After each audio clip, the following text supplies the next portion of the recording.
The story begins with the protagonist saying he has the same dream every night, a terrible dream full of zombies. A dream in which the apocalypse had come to Earth, a nightmare where the world of the living had turned into hell, and he, in the middle of it all, had one main mission. The mission was to eradicate all the zombies from Earth, and the reward would be to restore everything to its original state. In that place, he was a hunter with a single objective, and he asks if it's time to begin. He presses a device in his hand, and the entire city starts to explode. The zombie horde goes crazy as the buildings begin to collapse, and he throws himself into the street. A boy appears in style, holding a chain. He lands on the ground, kicking the first zombie and slicing 2 others with a swing of the chain. The others notice his presence and pause for a second before rushing toward him. But with another spin of the chain, he lashes everyone's legs. Another zombie tries to attack him from behind but gets a kick to the stomach. That chain is sharper than a katana. 3 more zombies come running from behind and he performs the famous helicopter move. Moments later, blood is dripping. He had managed to clear the entire street. However, just as he begins to curse the monsters, the ground starts to tremble. He wonders why an earthquake suddenly started in his nightmare. That's when the asphalt nearby begins to break apart, and from the ground emerges a massive fleshy, hairy, toothy worm. What is this? The creature roars at the boy, who looks like he can't believe what he's seeing. In the next moment, it seems like he's been eaten. The mission fails with him dying once again. Suddenly, he wakes up in bed, saying this is way too unfair. Some time passes, and he tells the woman in front of him that he wrote down everything that happened in the nightmare last night. She says he's already written it down 99 times and feels like just yesterday he came here for the first time, completely drained. This is his psychiatrist named Choi Ne. The protagonist, thoughtful, says that 2 years ago, this nightmare started out of nowhere. Constant deaths of vulnerable people, including himself, kept repeating. Every day he would wake up in the middle of the night terrified. And of course, over time, it started to ruin his life. Having this kind of dream every night was killing him psychologically and physically. And that was the reason he started seeing a psychiatrist. Choi Ne asks him to sit down and inquires if he's there because of nightmares. A skeletal-looking young man says yes, and she asks him to explain more about what they're like. He responds that they're about zombies. That was the day his treatment began. Counseling sessions, hypnosis, and even medications. But even so, the nightmares wouldn't stop, and he kept waking up screaming. One day, she asked if the nightmares were always the same. She handed him a notebook and said that if the dreams were always the same, he could try making a different decision. She wanted him to write everything down, and she would think about what he could do. The protagonist was a bit confused about focusing so much on the nightmares.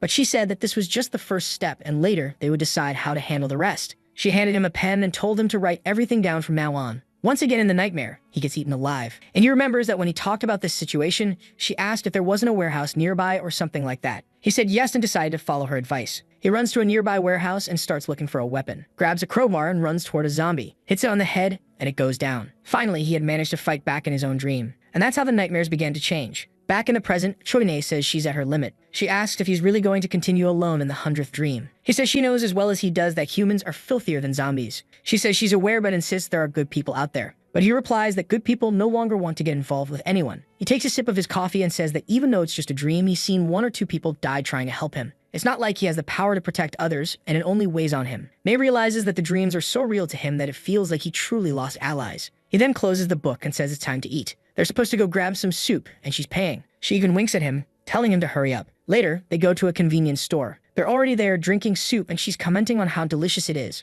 Our guy is smiling. Then he hears someone yelling, asking what's going on. He looks to the side and sees a man in a green shirt arguing with the cashier. The man is shouting, asking why the cashier is standing still instead of letting him pay. The guy keeps yelling, demanding the cashier accept the payment. But the protagonist's expression changes, and he seems scared. He didn't want to believe what he was seeing. When he turns, Ne asks what's wrong, and he says it's nothing. But the loudmouth in the green shirt keeps shouting, saying he'll miss his bus at this rate. Then the other person lunges and bites his neck, throws the man to the ground and starts devouring him. Amid the man's destruction, little by little we see the protagonist. He knew this was the nightmare that had been tormenting him all along. Dreams are dreams, and reality is something entirely different. But now to him, they seem like the same thing. And worse, this wasn't just any dream. It was a terrifying nightmare. As he's panicking about the nightmare, the man is being devoured. The body writhes as he cries for help. The protagonist doesn't react, and the attacker slowly rises from the corpse. It looks at him and jumps immediately. He probably thought the attacker was going after him, because he was still sitting, unable to react. Outside, there was a crowd of people begging to be saved as they were eaten alive. Everyone was trying to escape, and the nightmare had begun. He tries to stay calm and not move, but his hand starts clutching his pants and he doesn't know what to do, sweating profusely. He was hoping it would somehow pass and be some kind of illusion. But as soon as the cashier finishes eating the man, it looks at the boy. Now he knows this isn't just a dream. The zombie screams and charges at him from behind. With no options or weapons, he grabs a pot from the table and smashes it on the zombie's head. But he knows full well that isn't enough. He runs to the side, looking for another weapon, finds a broom and breaks the handle. At least now he had a chance. The problem is the zombie had already lunged and was too close for him to use the stick. As it's about to bite him, he manages to duck and dodge the attack. The creature snaps its jaws at empty air. He grips the weapon, gets a foothold on the ground, and throws himself at the zombie. Jams the stick straight into the monster's neck. With that, he scored his first kill in the real world, and the creature fell to the floor. Looking at the monster, he wonders if it's because of the countless nightmares. The moment he accepted this as reality, his mind calmed down. That's when Choi-nae calls his name, Jerem, and asks if he really killed someone. But he just sighs,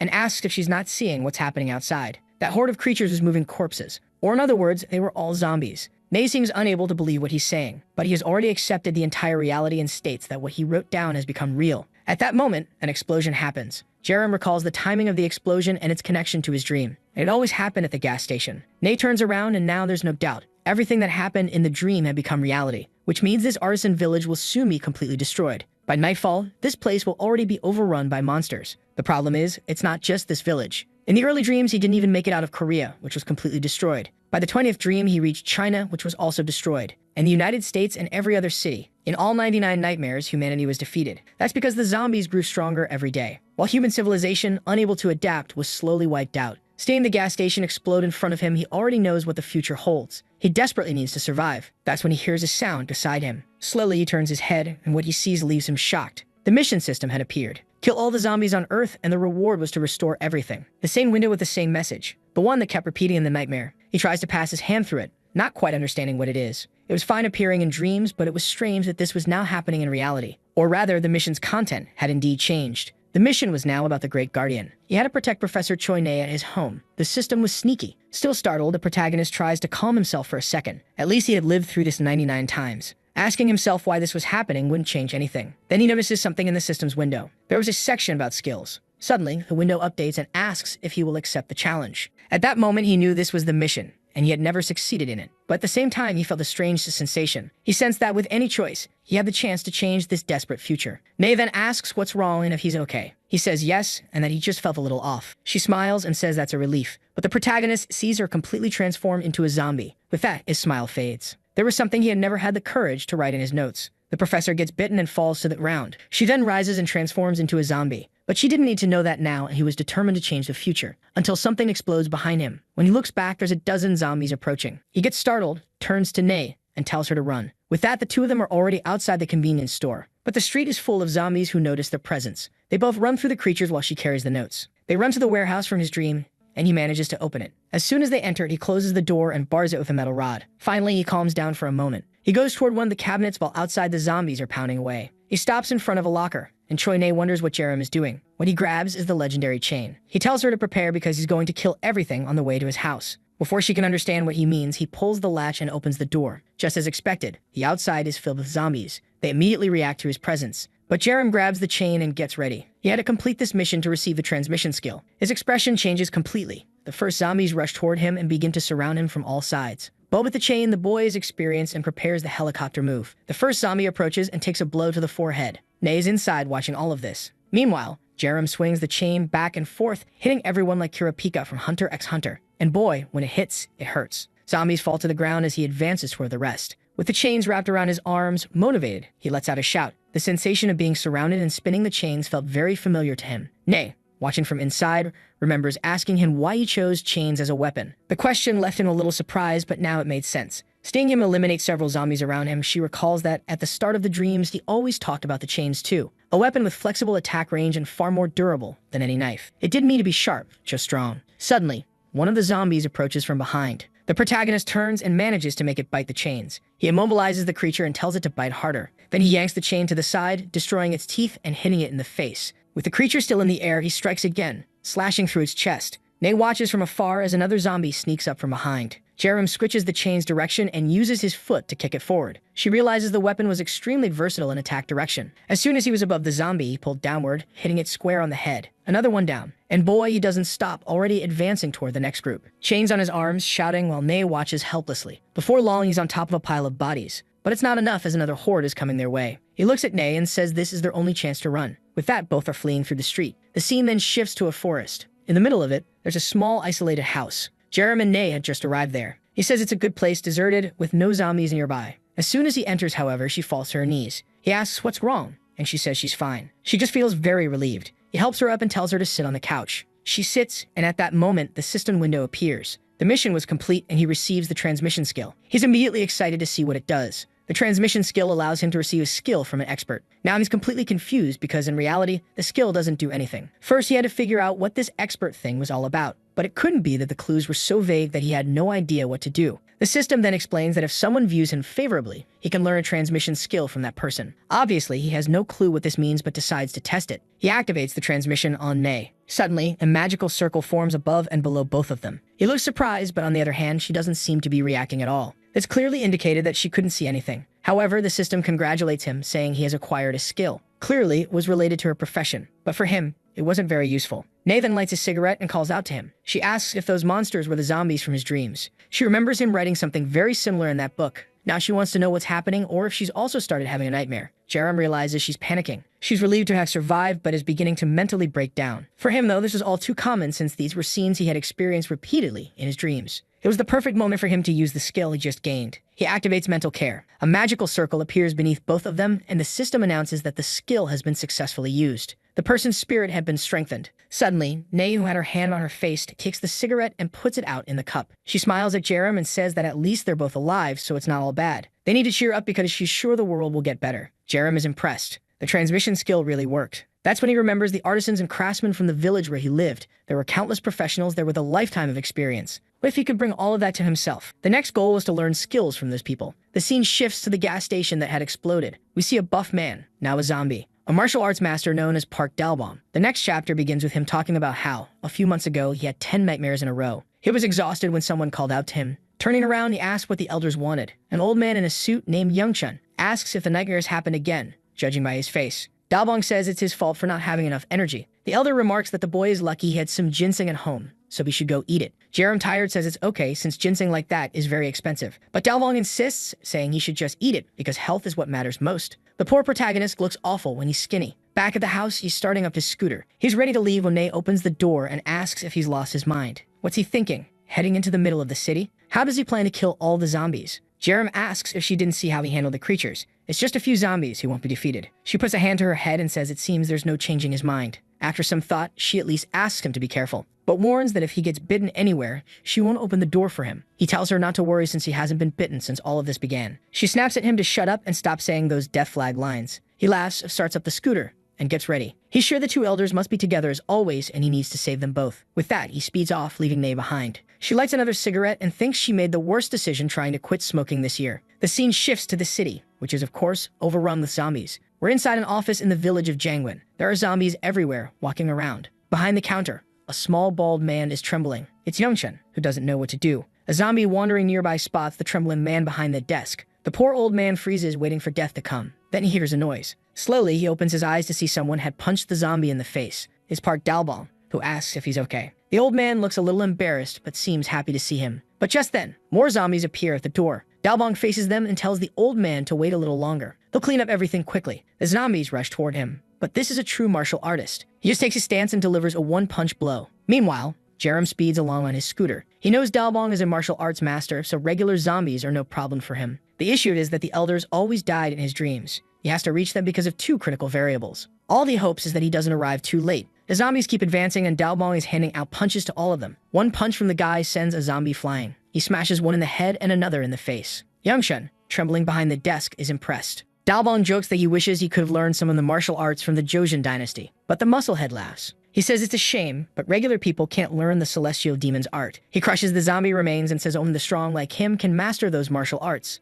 Youngchun responds that he understands, but it's a pity since he always wished he'd been born with a strong body. Then they hear a noise nearby. A heavy footstep and a creature that looks like an uglier version of Attack on Titan 2.0 approaches. The problem is the monster's height. Dalbong estimates it to be between 2.5 and 3 meters tall. A zombie walks past the giant, who grabs its head. Opening its huge mouth straight out of Attack on Titan, it chomps down. The elders are baffled. The zombie was eating other zombies. It devours everything and even lets out a burp. But Dalbong looks excited, saying that an interesting target has appeared. He disappears in a blur and goes to punch the giant in the face. With his fist pulled back, he activates the double tiger energy strike. A barrage of punches known as the Tiger's Dance rains down on the creature. It keeps shouting and hitting the monster relentlessly, but the creature starts roaring, seemingly unaffected. Dalbong doesn't understand how the monster is retaliating even while taking such a beating. The beast lunges at him, but he manages to hold his hands. The problem is the monster begins applying force and Dalbong seems unable to overpower it. He quickly realizes he might not be a match for this thing. With a strained face, some of his vertebrae give way. He falls to the ground, clutching his back as Yongshun calls out to him. Poor Dalbong, his herniated disc acted up. The zombie, indifferent, moves in for the kill.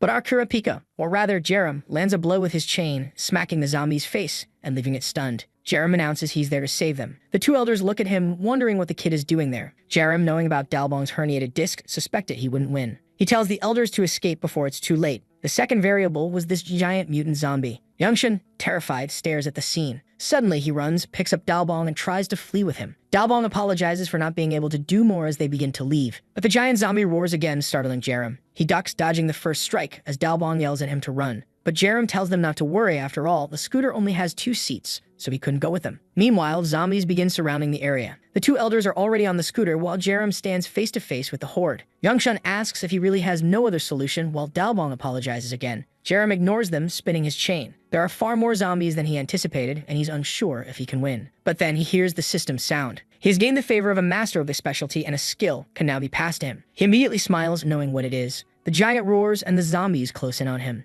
Yongshun shouts Jerem's name as he stands still and simply says to activate the skill. Then he jumps, dodging the attacks. He mutters something about gathering energy from the province of Jojin. The buff monster looks confused, not understanding, until Jerem lands with both feet on its head, activating the Jojin realm. The explosion crushes the giant and sends the rest flying. Standing there in style, the elders are stunned. Jerem had learned the celestial demon's martial arts. At that moment, he unlocked martial evolution, though still at rank F. The next chapter begins with a tale about the strongest man in history. Known as the Celestial Demon, he crossed all of China. He returned to his homeland of Jojin long after. There, drawing energy from the land, he refined his martial arts. He finally achieved absolute strength, and this was the ability Jerem had just begun to unlock. The giant had been flattened. Still standing coolly, Jerem had his arms crossed. The elders hadn't even started the scooter and were left gaping. Dalbong had no idea how someone as skinny as Jerem could use such martial arts. Standing atop the zombie, he received another skill. It was the passive Jojin heart control, a skill that allowed him to sense mana. Jerem was thoroughly confused by this heart control and mana stuff. Then his status window appeared. Shin Jerem with 3 rank F skills. He began to wonder if this wasn't starting to feel like a game. That's when he noticed a strange blue light nearby. Looking down, he saw it emanating from his hand. The power flowing through his body made him feel lighter. Maybe this was what control over the flesh meant in the skill's description. Clearly, risking his life to save Dalbong had been well worth it. This skill was definitely going to help him a lot. He approaches the elders and says he's finished, and they can return together. But then something rises behind him. The monster, which had been flattened, was still alive. Jerem remarks that the creature's strength is just like in the dreams. It was time to try something different. He grabs the chain and asks if they can start a proper fight. The monster, irritated, swings a punch at him. He dodges as the elders shout for him to be careful. Once again, he tells them to get out of there and that he'll catch up soon. The elders hesitate, but he insists they go help Professor Choi, who's hiding at his house. With no choice, Yongchun agrees. He knew they were only holding Jerem back at this point. As they speed off, Yongchun calls out, saying Jerem has to survive. Jerem keeps spinning the chain while circling the monster. As the creature roars, he strikes again, landing a blow squarely on its head. The monster stumbles, but manages to grab the chain. Without hesitation, it breaks the chain, leaving Jerem fuming. He follows up with a knee strike straight to the skull. The zombie is hurting, but still alive. Jerem picks up the broken chain pieces, seemingly reforging them. He turns to the monster and asks if it knows the punishment from breaking other people's things. It's getting beaten to learn a lesson. The monster almost looks scared. Night falls and time passes. Nay is at home smoking as usual. It seems the apocalypse won't kill her, but the cigarettes might. She's worried about Jerem. Then she hears the sound of a motorcycle outside. Thinking it's him, she rushes to the door. But when she opens it, she finds the 2 elders instead. Confused, she listens as Yongchun explains that Jerem told them to come here and meet Professor Choi. She's relieved they found Jerem, recalling how he said he was going to save them. But she wants to know where that kid is so she can scold him for doing something so reckless. Yongchun hesitates before speaking, but both elders eventually admit that Jerem stayed behind. Nay doesn't believe it. Yongchun adjusts his glasses and says he doesn't understand why, but the young man sacrificed himself to save 2 old men. He stayed back, fighting that zombie alone. Back in the city, the monster is getting its face whipped. Jerem lands another punch, following up with a sequence of strikes to its stomach. He delivers a kick under its chin, sending it crashing to the ground. He calls it nothing but a punching bag. But now that his chain is broken, he'll have to learn how to use this thing called mana. As thanks for forcing him to learn, he'll send the monster to hell painlessly. The creature, despite the beating, charges at him again with jaws wide open. Jerem stands still, channeling mana into his arm. He remembers the instructions. Let it gather and release it all in a single blow. His punch creates a crater in the zombie. The impact shakes the ground, and finally, the creature is split in 2. Jerem's hand aches from the force. That's when the crystal on the monster's back detaches. Noticing it, he approaches, unsure of what it is. The system explains that it's a red magic stone, a growth accelerator. Using it would level him up. Naturally, Jerem is thrilled with the news. The next chapter opens with an official announcement from the Ministry of Defense. The message describes a large-scale incident spreading across the country. It urges people to stay home and safe. It reiterates that this is a declaration of a national disaster. Meanwhile, Dalbong notices something. Jerem is at the door, knocking and asking to be let in. Everyone smiles upon hearing his voice and opens the door. Jerem grins, relieved that both elders made it back safely. But Nay is furious, calling him an idiot for worrying so much about others. She asks how he's feeling and whether he was bitten. Dalbong looks around nervously while Jerem assures her he didn't get bitten. Youngshin proudly declares that Jerem's efforts to save 2 old men were remarkable. He commends Jerem for doing such a great job and thanks him. Jerem, a little embarrassed, says it was no big deal. Then the system chimes in, announcing that another expert had shown him favor. He could now learn wooden architecture rank F from Youngshin. Without hesitation, Jerem activates the transmission. The circle forms and the skill transfer works perfectly. With this new skill, Jerem could now use mana to construct wooden structures. Dalbong speaks up, saying he has a question. How did Jerem learn the celestial demon's martial arts when he had never taught him? Jerem looks a bit embarrassed. But he's not one for secrets, and immediately admits that it's his skill. The elders are stunned into silence, while Nay wonders aloud if he's talking about some kind of game skill. Jerem opens his palm and activates wooden architecture. The elders hear a rumbling from the ground and wonder if it's an earthquake. Suddenly, a log bursts out of the ground, followed by another, forming a pillar. The elders are startled as more wooden beams rise, creating a sequence. Jerem seems to be building a wall from scratch. Though the wall is small, just encircling the house, it's incredibly sturdy. Everyone stares in awe, trying to comprehend what just happened. Youngshin rushes to the wood, touching it. As an arborist, he's perplexed. He's never seen wood like this. It's almost as firm as metal. Jerem asks what they think and explains that it's his skill, wooden architecture, which he learned from Youngshin. Youngshin is confused, insisting he never taught Jerem anything. Jerem explains that it's due to the skill transfer system he received. Dalbong starts to piece things together, realizing how Jerem learned the celestial demon's martial arts. He falls silent, staring at the boy. Memories of his past surface when he tried to teach the art to many disciples. No one ever progressed beyond the introductory stage. This technique could only be learned by a natural genius. He recalls the first time he met someone with innate talent, a 5-year-old girl named Park Izio. 18 years of training turned her into the next successor. But even she, now fully grown, couldn't display the destructive power Jerem just showed. Dalbong acknowledges that Jerem might truly be a genius. If anyone could save the world, it was him. At that moment, the system alerts Jerem that he has no mana left due to excessive skill usage. Sweating profusely, he struggles to stay conscious. He stumbles, swaying on his feet. Nay asks if he's okay, but he collapses face first onto the ground. The elders shout his name and rush to help him. Glancing at his status window, Jerem sees his MP bar is empty. The system informs him that he'll enter forced rest to recover mana. Jerem hadn't expected such a consequence. Sometime later, he opens his eyes and sits up. Looking around, he realizes he's in his room. The system announces his mana has been restored. It explains that sleeping recovers even more mana.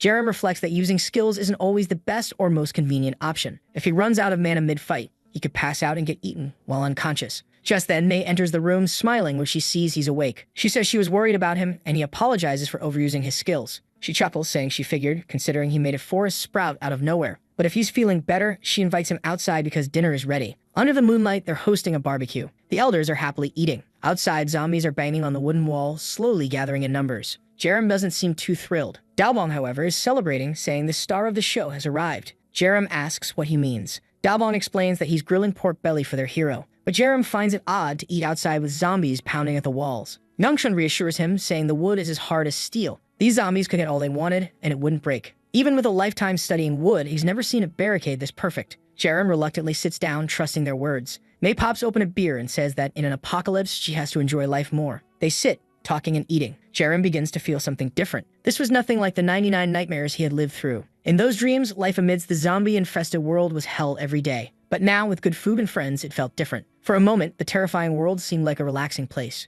At least for now. Because in the next scene, chaos erupts elsewhere. A soldier is shouting for the troops to advance and not stop. Zombies swarm toward them, while one of the soldiers radios for backup. The main defensive line is on the verge of collapse. Another massive horde of zombies, numbering over 1,000, is approaching rapidly. And the target of this attack, the artisan's village. The enormous zombie in the distance had a horrifyingly long tongue, but at least there was a massive crystal embedded in its forehead. It looked like it could grant a ton of levels. The next morning at 7 a.m., Jerem wakes up. The system rewards him for saving 3 people on the first night. He receives the rank F analysis skill, allowing him to use mana to view information about a target. Surprised, he realizes he didn't even know secret missions existed. Then he hears someone counting from 1 to 3 nearby. Looking outside, he sees the 2 elders practicing.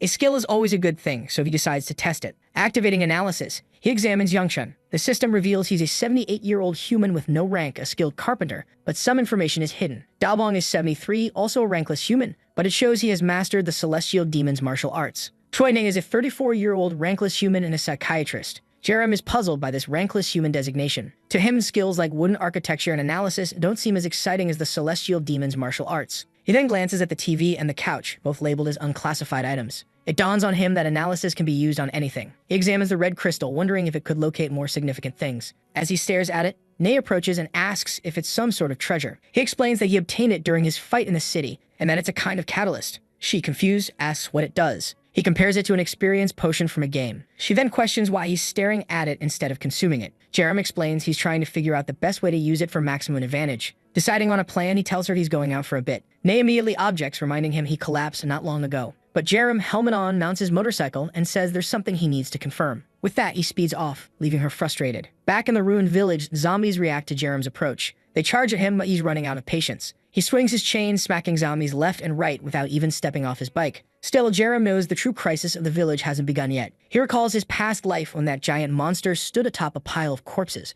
with more grotesque creatures leading the charge. There was utter despair, and he remembers looking down as another nightmare ended in death. But now, taking off his helmet, he declares it's going to be different. An explosion echoes, and Jerem realizes the monsters have already arrived. Wrapping the chain around his arm, he heads into the forest, knowing it's the first obstacle. But it's not going to be easy. A zombie lunges at him, and Jerem delivers a punch enhanced by the chain. Meanwhile, on the road, soldiers have set up a barricade, waiting for the monsters to approach. One soldier jokes that capturing the black monster alive would get him a promotion. He orders everyone to remember the priority: capture the black monster alive. Suddenly, someone shouts that the zombies are crossing the bridge. The soldier smiles, saying it's time to unleash hell and empty their ammo. Gunfire erupts as zombies rush for the barricade. The soldier confidently remarks that if the zombies can't handle their bullets, they definitely won't survive the tank's firepower. But then a shadow falls over him. He hadn't noticed something descending from the sky. The massive monster crashes down, crushing the tanks. The beast roars as soldiers fire their machine guns, shouting for it to die. But nothing seems to hurt it. Someone orders the crew to use the tank's main weapon. The monster keeps advancing, flipping tanks aside like toys. It grabs one with its jaws, biting down before tossing it into the air. The soldiers panic, with their leader yelling for a retreat to the second barricade. But amidst the chaos, a massive horde of grotesque zombies appears, overwhelming them. One of the soldiers pleads for help, but Jerem, still in the forest, is observing from the bushes. He watches as the second barricade collapses faster than he expected. This wasn't like his dreams. The number of creatures had doubled from 5 to 10. The most crucial thing, however, was the giant creature with the crystal on its forehead. Jerem activates analysis and examines it. Whatever he sees makes him mutter that he's tired of taking it easy. The scene shifts to Jerem speeding his motorcycle back toward the town. He estimates there are around 500 creatures in the area. The celestial demon's martial arts are powerful but consume a lot of mana. He realizes he has no choice but to use them. Every summer, the artisan's village holds a fireworks festival for tourists. This year, the festival was supposed to happen tonight. Jerem knows there must still be some fireworks left. He heads to a boat, climbs aboard, and starts searching. Eventually, he finds the fireworks he's looking for. He also finds a walkie-talkie, which with some adjustments he can use. He just didn't expect to need all of this so soon. Night falls, and the city is crawling with zombies as usual. Nearby, Jerem sprays himself with a strong scent on his face, his shirt, and anywhere else he can. Satisfied with the smell,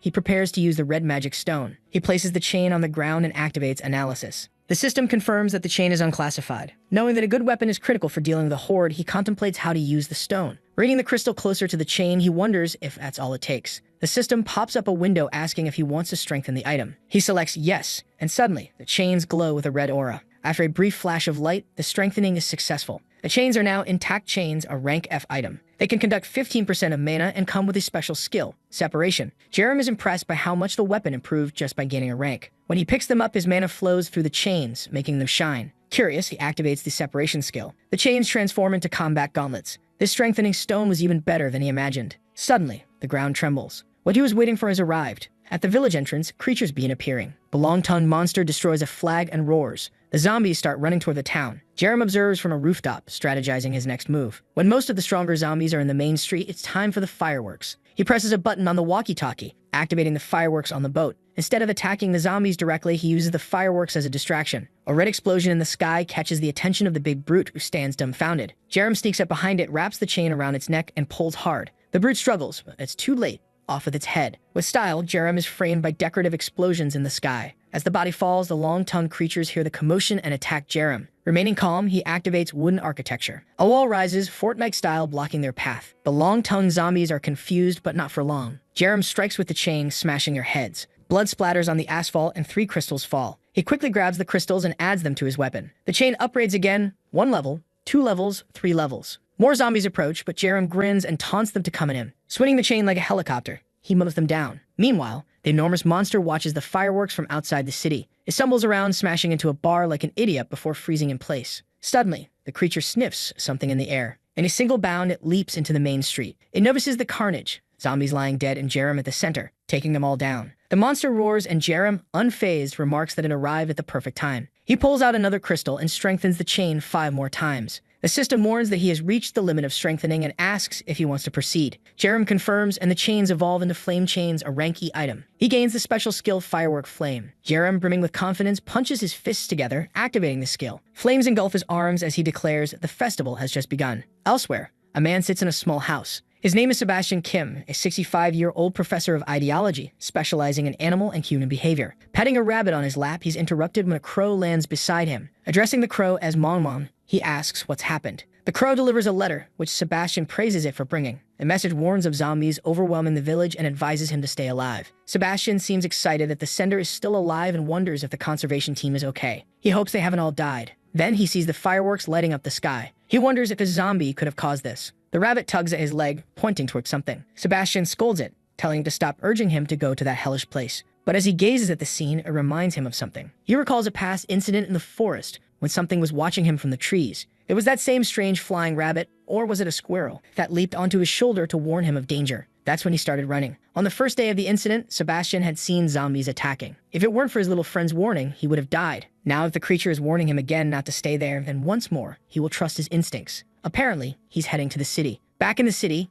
Jerem is face to face with the giant monster. The creature glares at him, stretching its long neck in his direction. But Jerem is cold and calculating. He sidesteps and lands a solid punch on its head. The firework flame ability works, and the beast crashes face first into the ground, catching fire instantly. It retreats for a moment, then turns back to Jerem. It opens its mouth and begins drawing in the air around it. But Jerem already knows the pattern of the venomous web attack. The monster does exactly as he predicted. He wonders if it's due to the analysis ability. Somehow, he instinctively knows how to counter this. The system alerts him that his mana injection has reached its limit. He activates the firework flame release. Jerem grins and throws a fiery punch. Fire beats web, and as Jerem says, that's just how it works. The attack surges forward, engulfing the monster in flames. Jerem smirks, saying that this bastard doesn't know who it messed with. The creature writhes in agony, and its grotesque fused heads make its suffering even more horrifying. Jerem notices it's considering escape. The monster turns, roaring that it will one day kill him. Suddenly, it pauses and lets out a deafening roar. All the zombies in the city respond immediately. Within seconds, Jerem is surrounded.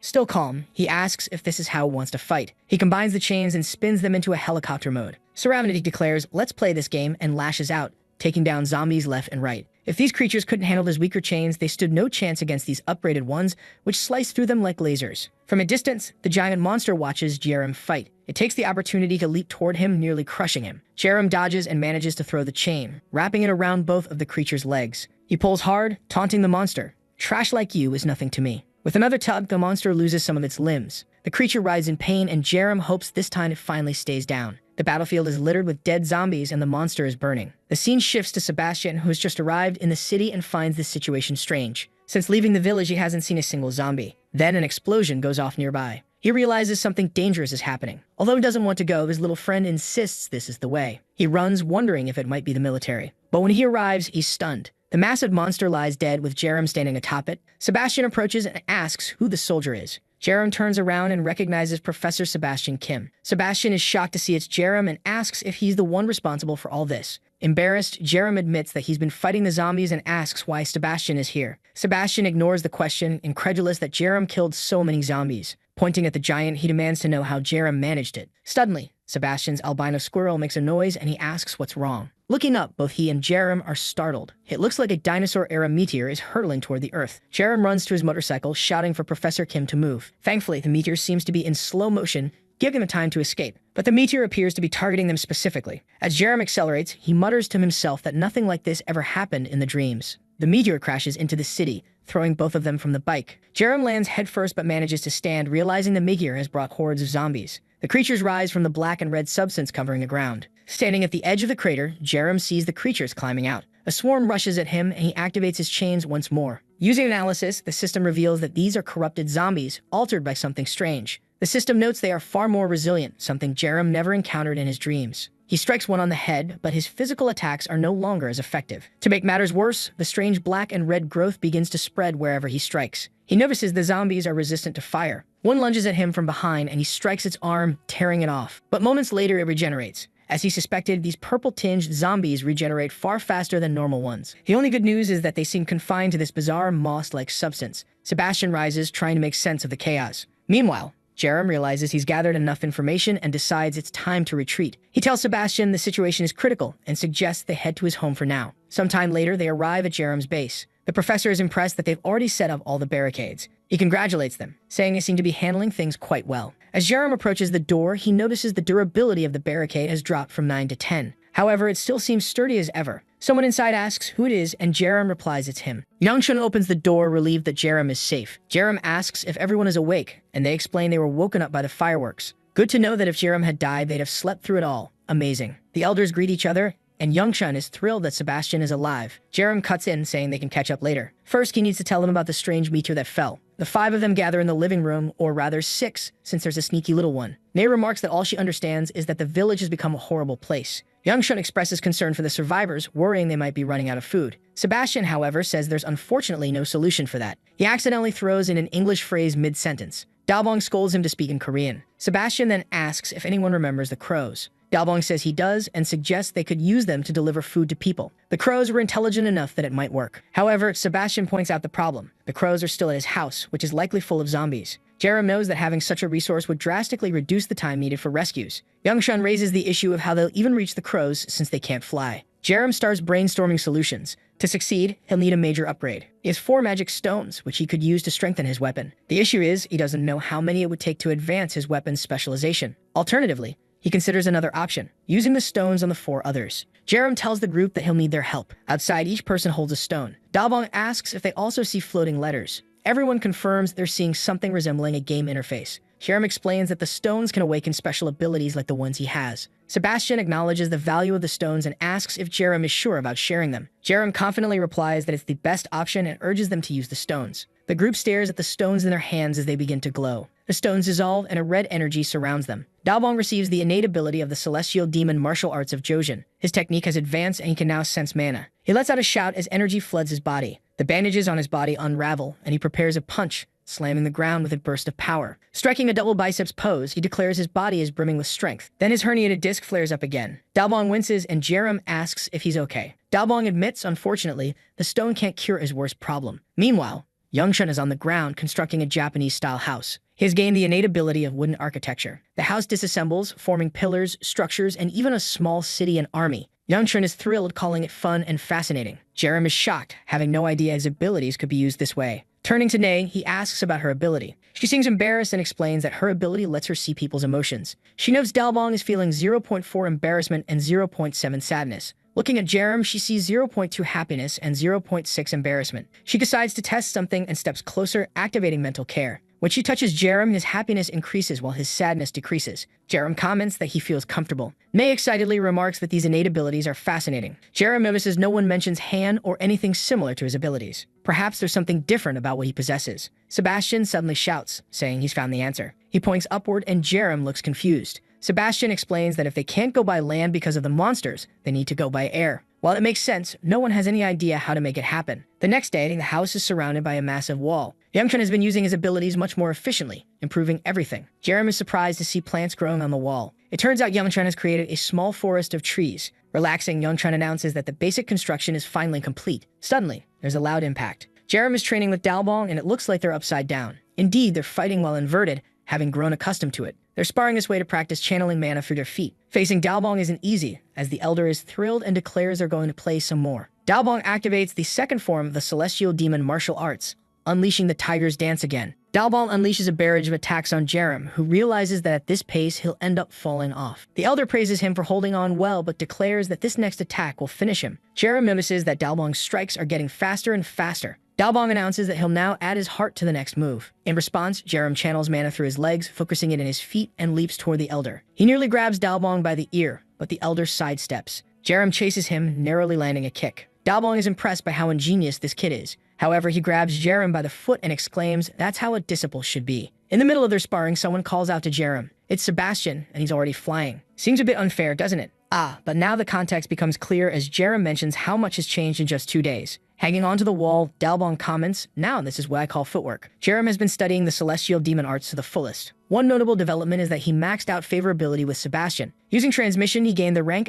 animal communication ability. Hamiel, Sebastian's companion, hops off his shoulder and Jerem uses his ability on it. The system announces that Jerem successfully communicated with the creature and earned a special skill, Wingsuit. As he bites into a chocolate bar, Jerem tells Sebastian that it's time to go. Meanwhile, the city below is covered entirely in strange moss. Sebastian says they'll stick to the plan for now. Jerem activates wooden architecture beneath them, creating a pillar that rises skyward. The system warns him that the structure has reached its limit. From afar, the city can be seen, but Sebastian's house is on the other side. They jump off the pillar, activating their wingsuit abilities. With arms spread wide, they glide over the city. Jerem is relieved to see that the strange moss hasn't invaded the houses. But Sebastian points out something strange. The zombies seem to be carrying bodies. Jerem finds this odd, noticing that the creatures are tossing the bodies into a pile. One creature is clearly absorbing the bodies. As it finishes consuming them, the purple moss monster begins transferring its energy to another creature. Jerem watches in disbelief as a headless, armored, bloated monster emerges. He knows that eroded monsters affected by this substance are far tougher to deal with. His biggest fear is that the stalker from earlier may have undergone the same process. For now, they focus on their main objective. They arrive at Sebastian's house, where he celebrates seeing his crows alive. The crows rush, or rather fly, to him. Suddenly, Sebastian's demeanor changes as massive wings sprout from his back. Jerem is confused but finds it obvious. This is Sebastian's new power. The professor, feeling like a cherubic angel, starts flying and tells Jerem to follow him. Jerem complains that it's unfair Sebastian gets to fly alone. He channels mana to his feet, leaps, and begins gliding. On the ground, zombies look up, tracking their flight. The creatures activate strange mechanisms on their arms, attempting to grab them. The pair dodge, but one of the crows gets caught.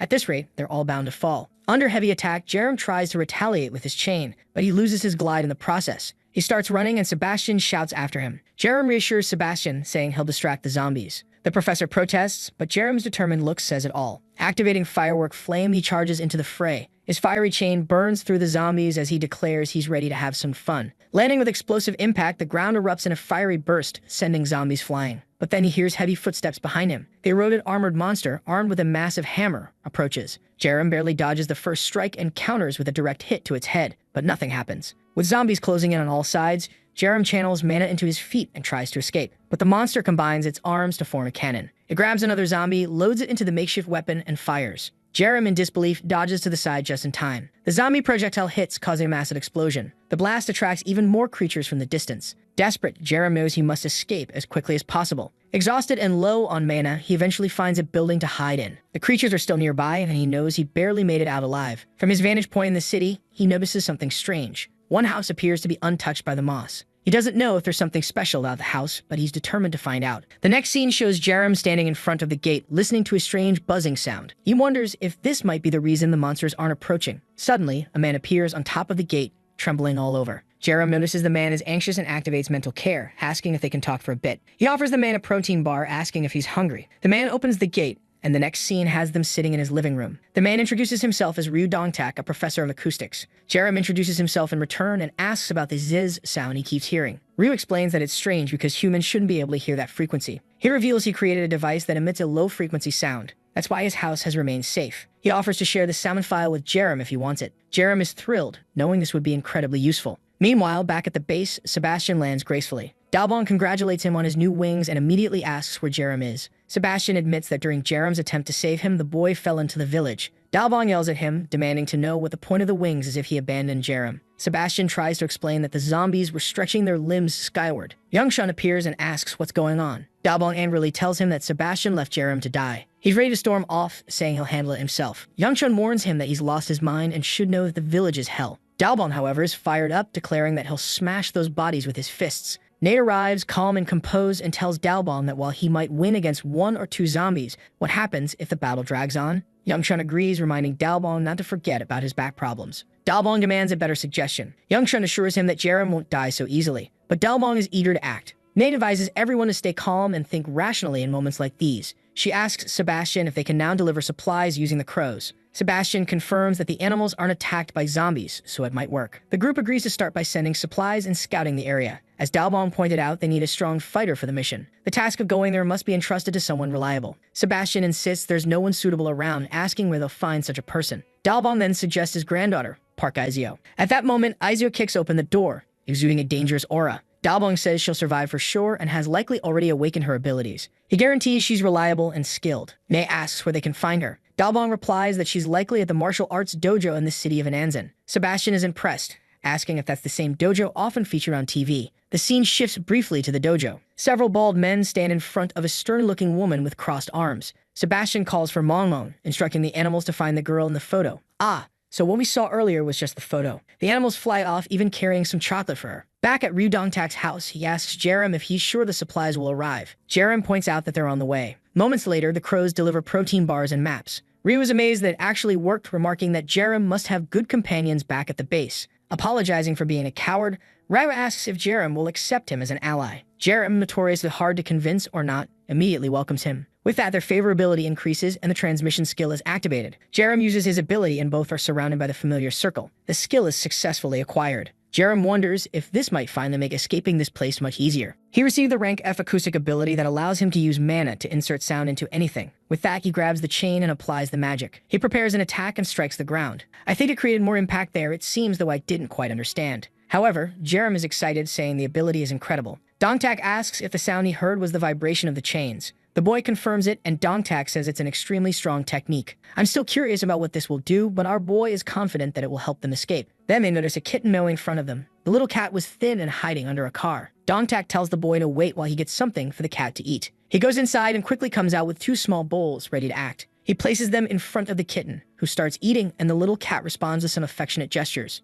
The kitten is all happy. Then he activates the animal communication ability. Because he sympathized with a stray cat named Terry, he would receive a special ability. With this, the ability he had that allowed his clothes to help him fly gets a modification with agile movement. He activates it immediately to see what it is, and suddenly his feet transform, looking like giant paws. He prepares for a second, and the next moment, Dongtak has no idea where the boy went. The boy reappears behind him, saying he's just over there. Dongtak is amazed that he already has another ability. Jerem confirms it and says it's one of the good ones, but now it was time to go. However, the chubby guy is scared and says that if they leave now, they'll only get in the way because the city is full of zombies. For now, all he wanted was to gather some supplies. Jerem knows it's safer to follow his suggestion since this place is immune to zombies. The guy apologizes for asking for resources, but the boy says it's fine because he has plenty saved up. Because of his apocalypse anxiety from his dreams, he had stocked up his warehouse. Dongtak thanks him and says he's counting on him. Our boy summons the crows and then leaves. With his cat-like feet, it seemed like the corrupted land wasn't reacting to him. And now it was time to use all of his new abilities to the fullest. In front of him were several zombies. He prepared the sound ability on the chain, saying he's tired of running from them. He ran toward them and activated the acoustic magic. Man, it seems like he now has full control of the chain because it hit the monster's forehead dead on. Even the eroded creatures couldn't resist anymore. The attacks that used to only dent their heads were now completely different. The zombies began to disintegrate on the ground, and unlike the others, these ones dropped crystals. However, as he approached to pick them up, tentacles appeared behind him. The attack headed toward the protagonist, but he turned and struck with the chain. I thought the creatures would resist, but it sliced through like butter again. The problem is that he's starting to get surrounded. He activates the cat's leap and jumps onto the wall. Seeing the horde of zombies, he knew it. That place was a treasure chest. He returned to the fight, activating the acoustic magic and lashed out with the chain. He even shouted "Atada Kamasu" as the zombies ran toward him. A long time passed and he was still there, whipping the tentacles with the chain. When he looked back, no more zombies were approaching,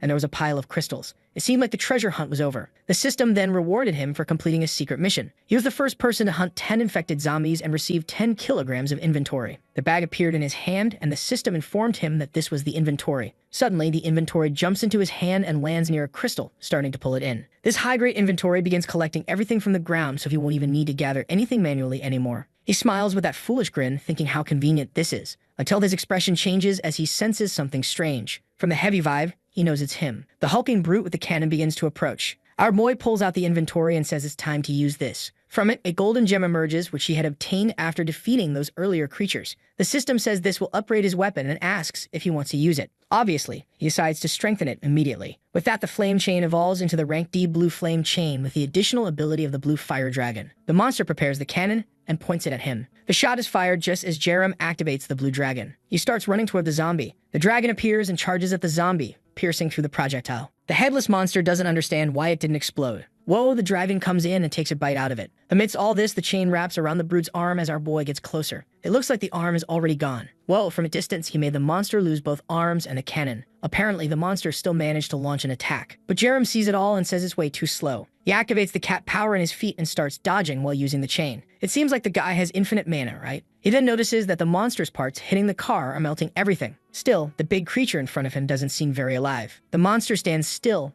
and he asks if it's tired of screaming. But suddenly, the brute lets out a roar toward the sky. Strangely, the ground seems to be moving toward it, and the protagonist has no idea what's about to happen. As it absorbs the energy, its arms begin to regenerate, transforming into two blades. Now the monster's head opens up like a flower filled with teeth. My god, these creatures are hideous. It leaps toward the boy, who notices it has become much faster. He activates the chain to try to defend himself, but it was close. He almost got hit in the head. The impact is massive, and he's thrown backward. Meanwhile, the monster is coming in for a bite to his head. Our boy leaps with the cat's power. He says it's no wonder everything was coming so easily. Now he calls for the blue fire helicopter move. He knows the harder the challenge, the better the reward. The monster charges once more. Meanwhile, someone nearby is observing all of this. A man in a suit asks how many magic stones this boy must have collected by now. Someone from the military asks the man if he's trying to make the boy a target. The man scoffs, asking if he's scared. The soldier tries to explain that it's clear they would lose to the boy. It's better to ally with him. But the man in the suit argues that's exactly why they need to kill him. They can't let someone that strong roam free. It's also too risky to have him as an ally.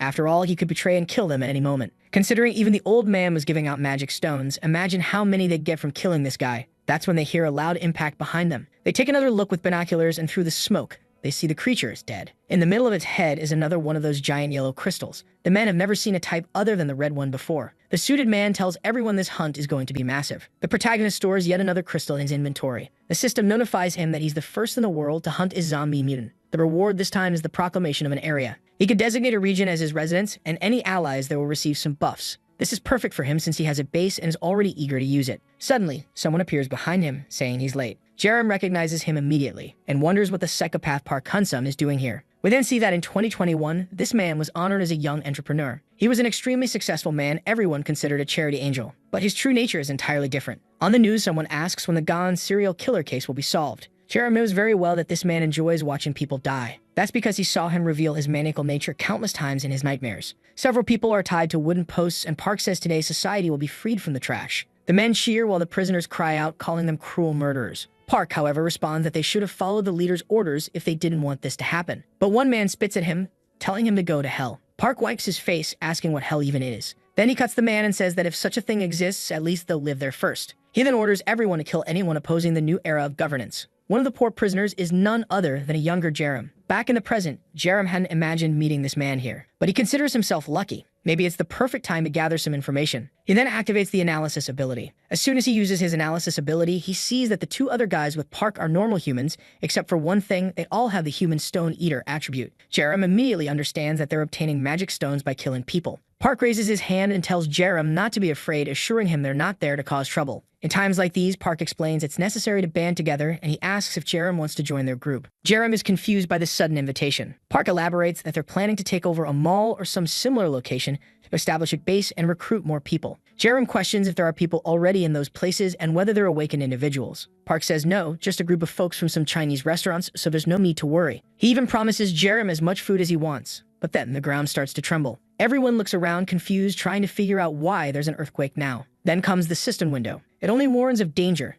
announcing that pursuit has begun. Jerem has no idea what this means. Suddenly, tentacles begin emerging from the ground. Zombies appear on both sides, surrounding the group. The soldier starts attacking while the guy with the bat panics, asking what's going on. Park orders everyone to retreat to their base. Jerem agrees and asks Park to lead the way. He swings his chain, clearing out most of the tentacles. This display unsettles the assassin. Still, Park feels confident that if Jerem lets his guard down, he can take him down. Park moves in another direction, telling Jerem to follow him. For now, Jerem decides to play along, curious to see how things unfold. At least this chaos might make it easier for him to escape. As he follows the cars, he makes a vow to himself. Park Hansum is going to die here. Up ahead, Park manages to kill a few zombies. The problem is, everyone notices that the horde isn't diminishing. Suddenly, someone tells the soldier to duck. It's Jerem who swings his chain, taking out the zombies ahead. Jerem scolds the soldier, telling him to wake up and use his spear properly. It seems like Jerem is the only one doing the heavy lifting. Now the others are starting to get scared. They're wondering how they'll ever defeat someone like him. Even Park realizes that one misstep could cost him everything. The way his comrades are reacting isn't a good sign. That's when Park suddenly activates his fear ability. A strange aura begins to spread from him, affecting the surrounding zombies.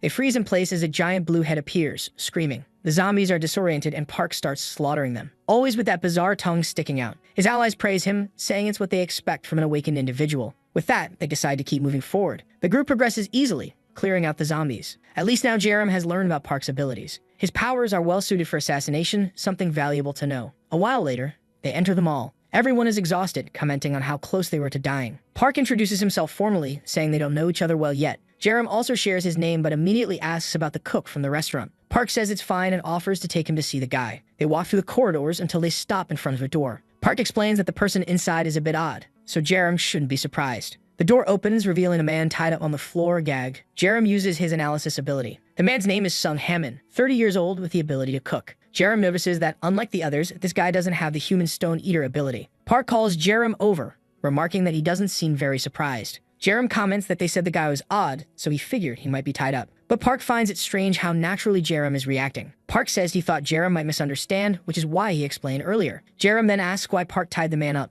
Maybe he's useful in some way? The soldier agrees, but another guy questions what he means. Jerem says it's a waste to keep someone alive they're worth a magic stone. Park's expression changes instantly. He starts laughing, saying Jerem is remarkably honest when talking about killing. Jerem asks if it isn't entertaining. The lunatic beams, saying the world is too small to meet someone so similar to himself. What a twisted psycho. He killed insects, animals, he's unbearable. He recounts how even his family couldn't understand him. Gee, wonder why. That's why he decided to become an entrepreneur and mask his desires with wealth. But now in this apocalypse, he's met someone so similar to himself. Park confesses that, to be honest, he was planning to kill Jerem, but he can't bring himself to kill someone so much like him. He asks if Jerem wants to team up and live in a pleasant world together. Jerem knew Park would fall for the trap. He'd used a similar strategy in his nightmare and already knew Park loves having a murder buddy. Jerem shakes hands with Park, saying it's an honor to meet someone so similar to himself. As the favorability between them reaches the required level, Jerem gains the fear ability. Our boy thanks the system for granting him the skill via telepathic transmission. Obviously, this ability consumes mana to instill fear in others, a pretty complex skill. Park, curious, asks Jerem about his own abilities.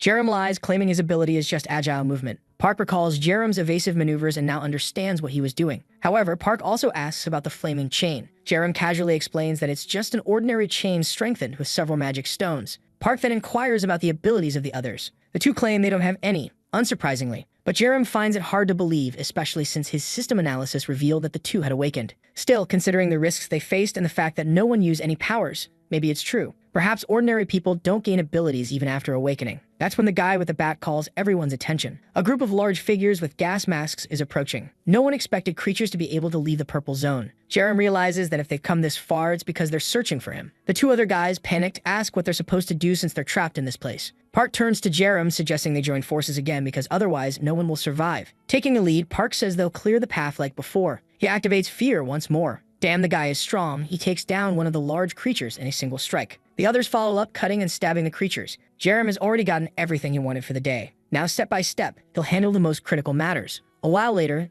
they finally make it outside. The group, drenched in sweat, wonders aloud why the creatures entered that area. Park turns to Jerem, saying that together, they can escape. But suddenly, Jerem activates his wooden construction ability. Pillars rise, and he tells them to hold on tight. The clueless fools are all confused, asking what's going on. Park grabs a knife and slashes at the wood, calling Jerem a bastard. But the zombies are already closing in. The soldier warns there are too many zombies in the area. The guy in the beanie begs for someone to save them. Park keeps killing zombies, thinking it's a shame, but knowing he'll have to sacrifice these two pawns. At least they'll be useful for buying him some time. The two men realize too late that Park has killed a tentacle and fled alone. The monster grabs them from behind. As Park runs, he assumes the useless ones are already dead. He finishes off another tentacle and tries to keep fleeing. But ahead, 4 more zombies block his path. Now with a defeated expression, he wonders if he's going to die here. He activates fear, shouting at the creatures to stop messing with him. He charges forward, managing to kill quite a few. He vows not to die until he gets revenge on that bastard. But then he's surrounded again, and one of the zombies grabs his arm. The other arm is also restrained, and his knife falls to the ground. Still, he swears he'll survive no matter what it takes. He stretches his hand, grabbing the zombie's head. Ripping off a chunk of the creature's face, he declares that he's willing to abandon his humanity to stay alive. Meanwhile, behind the wooden barrier,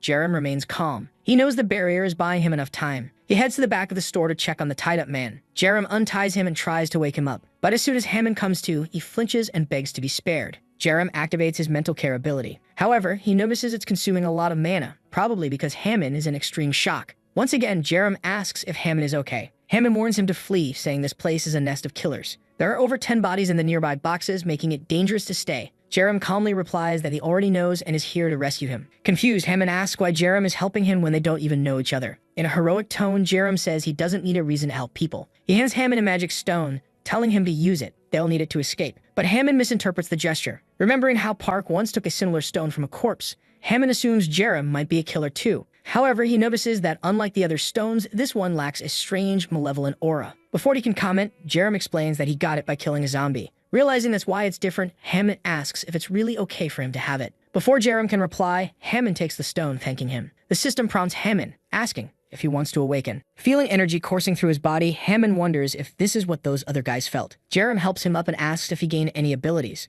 Hammond confirms, saying he now has an innate ability to create meals that, when cooked with mana, have special effects. Jerem deduces that people with advanced abilities awaken new talents, while those who are unskilled remain ordinary. Now he just needs to use his transmission ability to acquire this skill too. He congratulates Hammond, and they formally introduce themselves. Jerem then tells him that before leaving, they'll need to prepare. Hammond immediately sets out to gather supplies. Jerem pulls out his inventory, knowing it's time to use his resources because otherwise he won't be able to defend Hammond. The collection he spreads out on the ground is impressive. His top priority is increasing his mana capacity since he has so many abilities. The system informs him that he can upgrade his transmission ability using an orange magic stone or spend 20 red stones to level up his analysis ability. This excites Jerem since even at rank F, the abilities are already excellent. The problem is, 20 red stones are a lot. He grabs the orange stone and tells the system to strengthen transmission. A flashbang-like burst of light blinds him momentarily. With that, transmission advances to rank E. His mana capacity increases significantly, and now he can further enhance abilities acquired through transmission. Considering how many abilities he has, this upgrade is perfect. He also upgrades analysis, which now allows him to predict enemy movements. Curious to see how it works, he tests the skill. Just then, a pleasant smell hits his nose.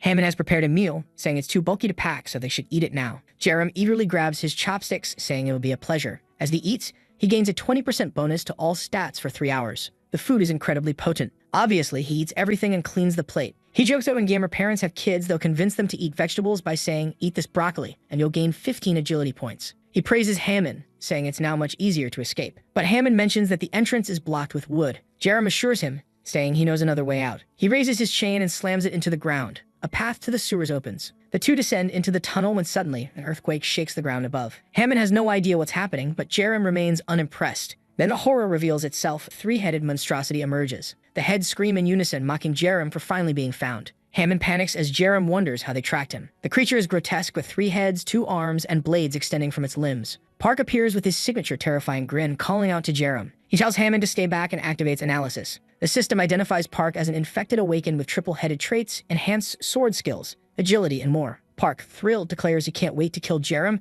calling the encounter perfect timing. The system warns Jerem that he's been inflicted with fear. Hammond, overwhelmed, panics. Jerem activates mental care, gradually dispelling Hammond's fear. Park marvels at Jerem's many abilities, asking how it's possible. Jerem dismisses him, telling Hammond to return to the market because things are about to get messy. He activates Chain Separation and Fire Dragon while fully buffed. Decked out with agility-enhancing cat feet and other abilities, Jerem exudes confidence. Park lunges at him, but Jerem uses Prediction, dodges the first punch, and lands a solid hit on Park's chest. The monster reels back, coughing blood, unable to breathe properly. The imprint of Jerem's fist remains on its torso. The other 2 heads comment on how ridiculously strong the punch was, questioning how one person could outmatch them all. Park silences them, saying they can't kill Jerem quickly. They need to savor it. He activates his strengthened version of Fear. The system informs Jerem that he's learned 32% of the ability used against him. If he experiences this skill multiple times and reaches 100%, he'll master it. Jerem notices something new. He anticipates attacks from behind. Park charges again, but Jerem predicts it, landing another devastating blow to his chest. The force sends Park flying into the tunnel wall. Park struggles to understand how Jerem reacts so quickly. The 2 remaining heads plead with Park to retreat, but Park refuses, calling them useless trash.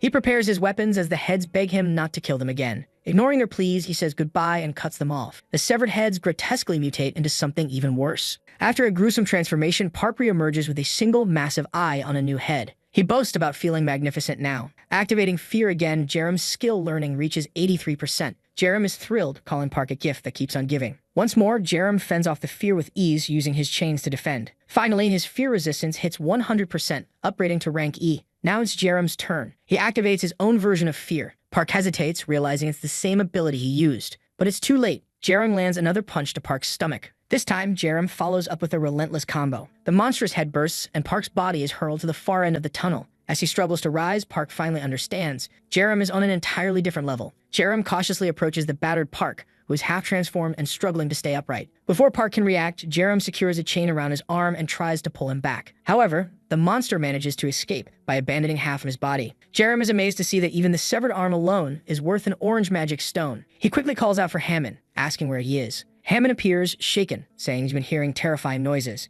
Jerem explains that he couldn't finish Park off, but at least he made him retreat, and it's unlikely he'll come back. The cook is astonished that Jerem survived a fight against the transformed Park. Jerem suggests they head back. Later, Jerem tells Hammond to wait below as he climbs out of the sewer. When Hammond emerges, he asks why the monsters couldn't enter the area. To Hammond's surprise, Jerem has led them straight to Dongtak's house. Jerem calls for the professor, who appears overjoyed to see him. It turns out that Hammond and Dongtak already know each other. Hammond explains that Jerem saved him. Dongtak smiles and says Jerem helped him as well, leaving Hammond in shock at how many people Jerem has rescued. Indeed, Jerem seems to be the most altruistic protagonist, constantly saving someone here and another there. Jerem acknowledges their reunion, but suggests that all go inside since he's being pursued. The chubby professor asks why, and Jerem replies that it's because he's been killing too many enemies. Dongtak praises him, saying if that's the case, he's more than welcome. Hammond shakes Dongtak's hand, thanking him for his kindness. He then turns to Jerem, thanking him as well for everything. With this, Jerem's favorability with Hammond reaches the threshold, activating the transmission ability. A glowing Digimon-like circle appears, transferring abilities.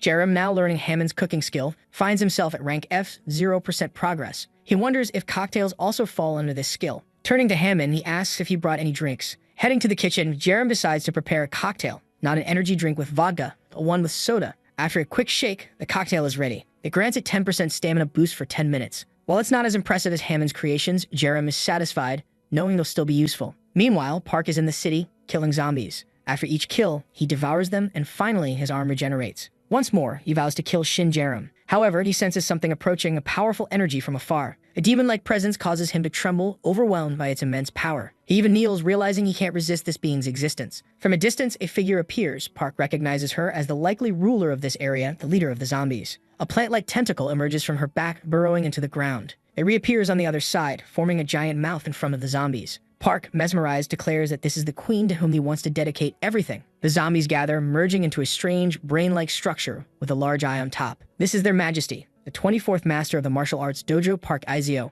It's revealed that she's the granddaughter of the legendary Dalbong. As a child, Izio couldn't stand injustice. If a chubby kid stole from her friend, she'd immediately seek revenge. She frequently fought bullies in her neighborhood and began training with her grandfather from a young age. By the age of 6, she had already turned her school into a peaceful place through sheer strength. One day in the mountains, her grandfather asked her what she would do with her power. She replied that she wanted to protect everyone so they could enjoy life. Dalbong bowed to her. All the disciples at the dojo followed suit, recognizing her as their new master. At 17, she began spreading her ideals worldwide. Once, she intervened when some men mistreated a boy, kicking them away with no hesitation. She brought the boy back to the dojo, introducing him as their newest member. The boy began training, and a year later, he joined her in standing up against injustice. One day, they encountered men harassing a girl. He boldly confronted them, asking if they wanted to die. The next scene shows both of them lying exhausted on the ground, having fought valiantly. This was the first time Azu saw someone she saved go on to save another. As time passed, more people began to follow her, drawn to her vision of a world where everyone could smile. But now, the world had become a living hell. Still, Izio brought her entire dojo with her, commanding them to use their martial arts to save others. As they charged forward, she warned that anyone who fled would die by her hands. The battle had begun, and Park Izio refused to give up on her beliefs. But then a massive figure approached her, ready to strike. At that moment, she was utterly exhausted, with no strength left to fight. Closing her eyes, she accepted that survival was impossible. However, one of her disciples stepped in front of her,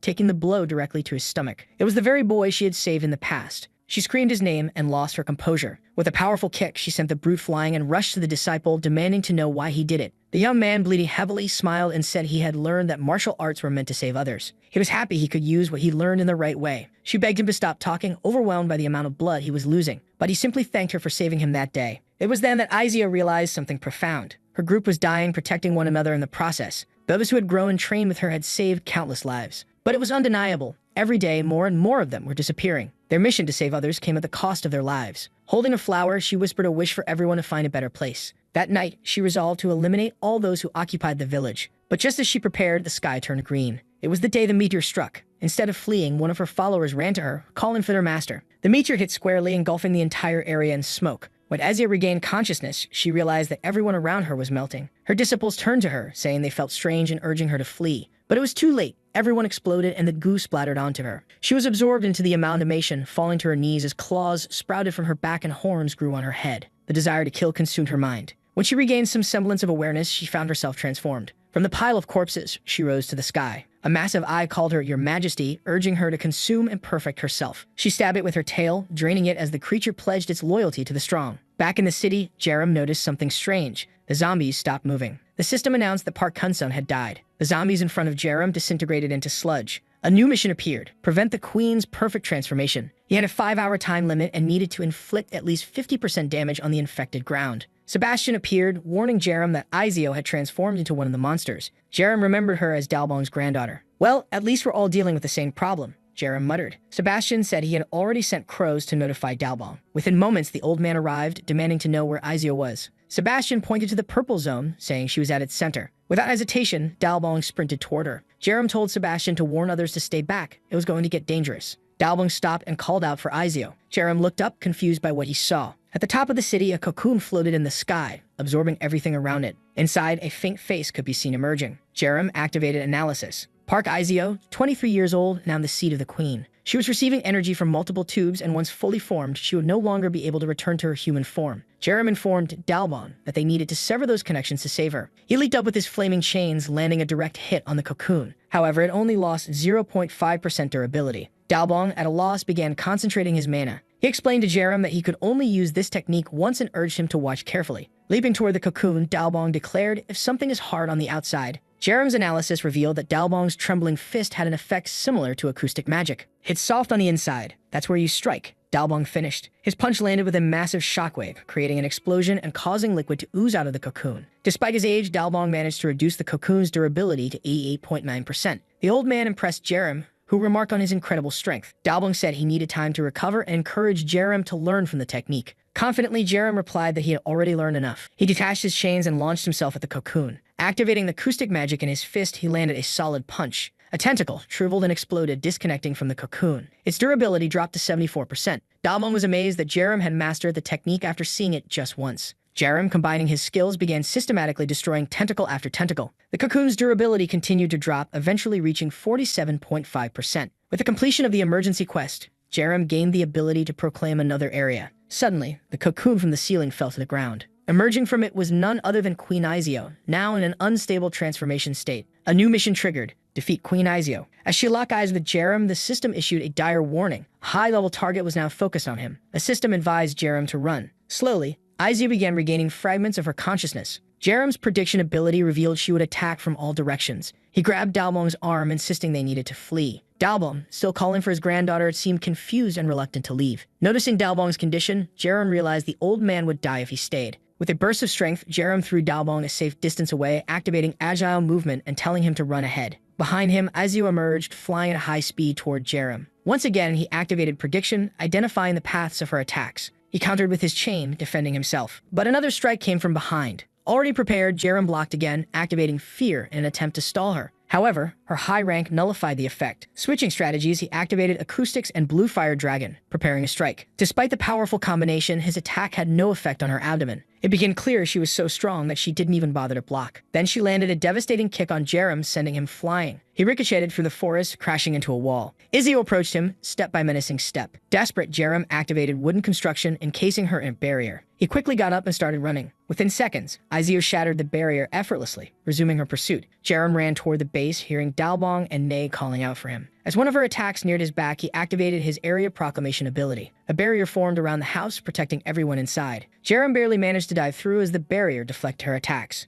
Now within the safe zone, he was prompted to choose combatants. The fewer selected, the stronger the buffs they'd receive. Knowing Dalbong couldn't fight his own granddaughter, Jerem chose himself as the sole combatant. Immediately, the buff took effect. Energy from everyone within the area flowed into him, dramatically increasing his mana and strength. Dalbong marveled at the transformation as Jerem instructed everyone to retreat indoors. He declared that he alone would face Izio. The group obeyed, retreating to safety. Meanwhile, Izio's tentacles began piercing through the barrier, tearing it apart. The globe of energy shattered and the two faced off. Stretching out his hand, Jerem vowed this time would be different. Combining dilution technique with wooden construction, he created a massive wooden foot to crush her. By the time Izio noticed the attack, it was too late. The foot descended, seemingly crushing her, until her tentacles intercepted, tickling the surface. Frustrated, Jerem pressed harder, but she broke through again. Undeterred, he leaped for a follow-up, enhancing his attack with crushing palm. From afar, Dalbong couldn't believe what he was witnessing. As Jerem's palm struck, energy surged, forcing Izio into the ground. Even as she tried to retaliate, Jerem focused energy into his fists, activating the martial demon's second form, the Dance of Fists. Branches wrapped around her tentacles, holding her down as Jerem landed a crushing blow from behind. This time, she was flung across the battlefield, crashing into the distance. Jerem, breathing heavily, wondered if he had finally overpowered her. But from the shadows, she emerged again, exuding a menacing purple aura. He noticed her chest's core was beginning to crack. Using analysis, the system revealed that this core was her weakness. Destroying it would end the fight. At that moment, prediction warned him of an incoming attack to his head. He narrowly dodged, realizing the next set of attacks would overwhelm him if he didn't retreat. Observing her movements, he questioned whether she was now using martial arts. But before he could react further, she lashed out with a tentacle, landing a strike that splashed into a red puddle. Despite her relentless assault, Jerem managed to grab her leg, swinging her like a sack of garbage and slamming her into the ground.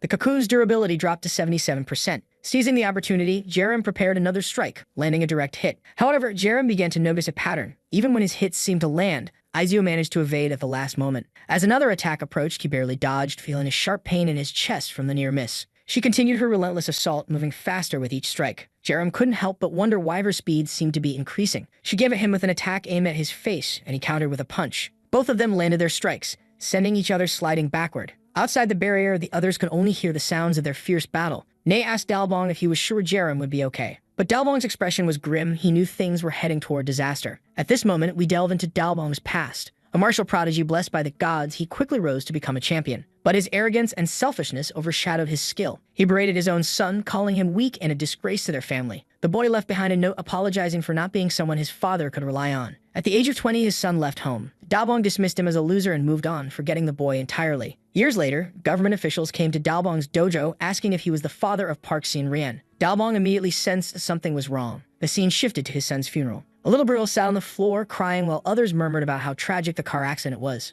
Dalbong stood frozen, unsure of what to do. The girl looked up at him and recognized his face from a photo and ran to him in tears, asking if he was her grandfather. Until that moment, Dalbong hadn't known he had a granddaughter. With no other family, he was left to raise her. Despite being too old to care for a child, Dalbong did his best. It wasn't easy. One day, he asked her what she wanted to do with the power she gained from martial arts. She replied that she wanted to protect everyone so they could enjoy their lives. Dalbong smiled, gently patting her head, telling her she was far better than he ever was. It was that he realized he had something far more precious than martial arts. Though he hadn't known how to raise her properly, she grew into an adult with a heart purer than anyone else's. She soon became the most valuable treasure in his life. Yangshun, standing beside him, asked why he was just standing there. Dalbong was contemplating the martial demon's final form, technique that exchanged one's life force for his celestial body. He told Yangshun to take care of things if Izio returned, then whispered that he loved his granddaughter deeply. As a blue aura enveloped him, Yangshun shouted and asking what Dalbong was doing. But Dalbong continued to gather energy, declaring he'd give everything for Izio. As his power surged into the heavens, he acknowledged the price.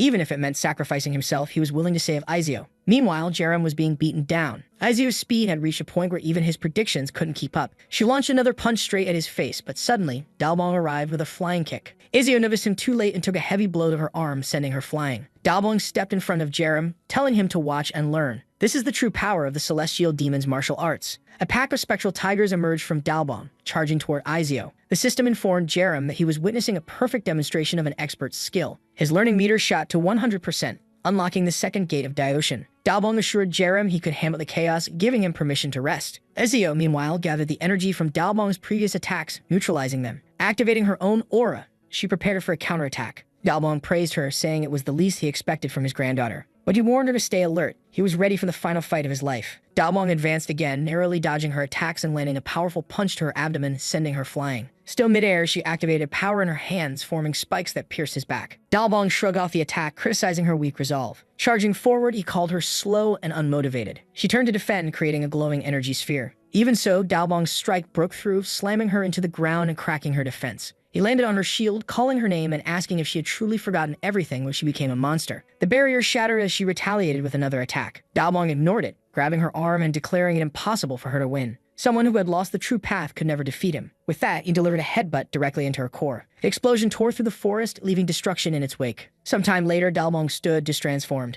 In front of him, Izio remained standing. He couldn't believe she was still alive after everything. She stretched her arm, forming another attack, the same move that had killed Park earlier. Dalbong advanced, undeterred, declaring he would destroy everything if that's what it took. He landed a punch squarely in her face, sending her flying. But Izio appeared above him, ready to deliver a kick. This time, Dalbong was too slow and was struck, slamming into the ground. As Dalbong collapsed, weakened, Queen Izio wasted no time and approached him with a flurry of strikes. Jerem, seeing the danger, called out to the old man and rushed to attack her from behind. Once again, she dodged his attack effortlessly. But Dalbong followed it up with a heavy kick, and together, they seemed to be gaining ground against her. However, she retaliated, landing a brutal hit on Dalbong's jaw and a powerful kick to Jerem's ribs. The battle had dragged on, and Izio only seemed to grow faster and stronger. Jerem was slammed into a wall again, leaving the people at the base in disbelief. Even the two strongest fighters together couldn't bring her down. As Izio advanced toward Dalbong, he tried to land another punch, but she blocked it and lifted him by the neck.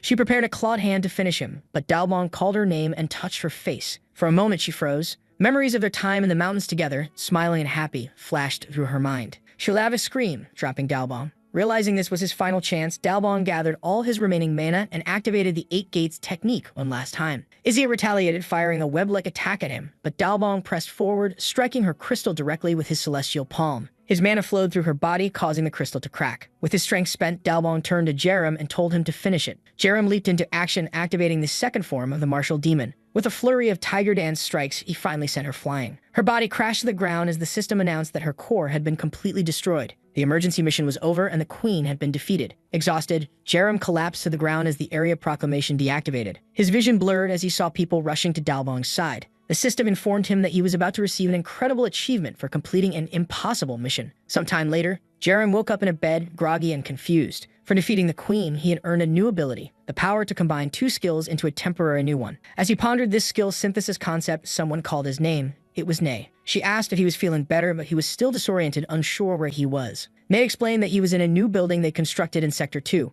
Confused by the mention of Sector 2, Jerem got up to look outside. To his shock, he saw a thriving city that had been built while he was unconscious. Nay informed him that he had been asleep for over a month. She jokingly mentioned that it was thanks to a catheter system draining his body. Jerem, both surprised and mildly embarrassed, watched as she left to fetch the doctor. Moments later, the doctor arrived, greeting him as the leader. Jerem was taken aback by the title. The doctor explained that, according to Nay, Jerem was the one who had built the foundation for this place and had nearly died protecting the village. Though embarrassed, Jerem admitted the doctor wasn't entirely wrong. The doctor extended his hand, channeling mana, and Jerem asked if he had awakened. The doctor confirmed that he had, thanks to a magic stone given to him by Nay. He assured Jerem that with another week of care, he'd be back to normal. Jerem, however, felt much better already. As the doctor left, Jerem activated transmission, forming a glowing circle around them. He gained the rank F medicine skill, allowing him to heal targets using mana. The system immediately combined it with his acoustics ability to create a healing sound. Activating it, Jerem felt a refreshing sensation as his body rapidly healed. Ignoring the doctor's warnings, he got out of bed, declaring himself 100% recovered. Both Nay and the doctor were shocked by his quick recovery after such a long rest. The doctor commended him, calling him an extraordinary awakened individual. After everything was settled, the doctor left and Nay asked what ability Jerem had used. He brushed it off as something new, but was more curious about how everything had changed. Nay offered to guide him around the city, explaining the developments. The townspeople, excited to see him awake, greeted him as their savior and leader. Jerem felt awkward and overwhelmed by the attention, unsure of who all these people were. He turned to Nay, asking what she had been telling everyone. She confidently replied that she'd simply told the truth, that he was the leader who had saved them all. Blushing, Jerem asked if these people were the survivors from the city.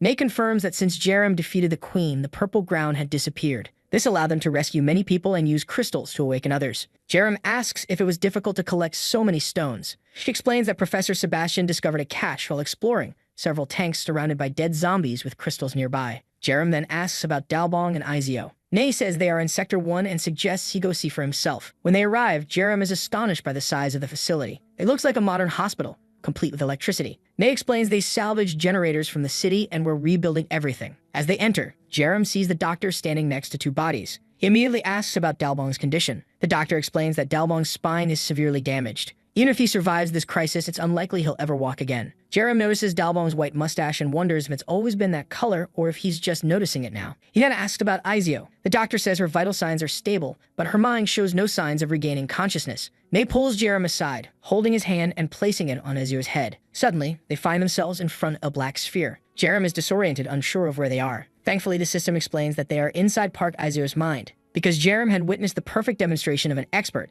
his mental care ability had advanced to rank E. Nay explains that Izio's mind is corrupted. Using analysis, Jerem sees that her mind is surrounded by a barrier of despair. May admits she has tried to enter countless times but found it too difficult to break through. Jerem suggests breaking the barrier, but Nay warns that doing so would cause Izio's mind to shatter. They would need to rescue her before that happened. Jerem, confident, says he has an idea worth trying. He combines mental care with fear, creating a new ability, mental pressure. Activating it, he feels an overwhelming power in his hand. He touches the barrier and energy begins spreading across it. The entire sphere fragments, leaving May amazed. She asks how he managed to do it on his first try. Jerem simply replies, "I'll be back soon," and dives in. Inside Izuo's mind, he sees a corrupted zombie accusing her of causing its death. Izuo punches the zombie, killing it, but more keep coming. The apparitions berate her, calling her a cowardly disgrace and questioning if this is what they deserve for following her. Despite their words, Izuo doesn't hesitate. She keeps fighting, finishing them off one by one. Even as they cry out in pain, she pushes forward. Then a shadow resembling Dalbong forms, asking if she intends to kill her grandfather a second time. Izuo doesn't flinch and delivers a flying kick to its face.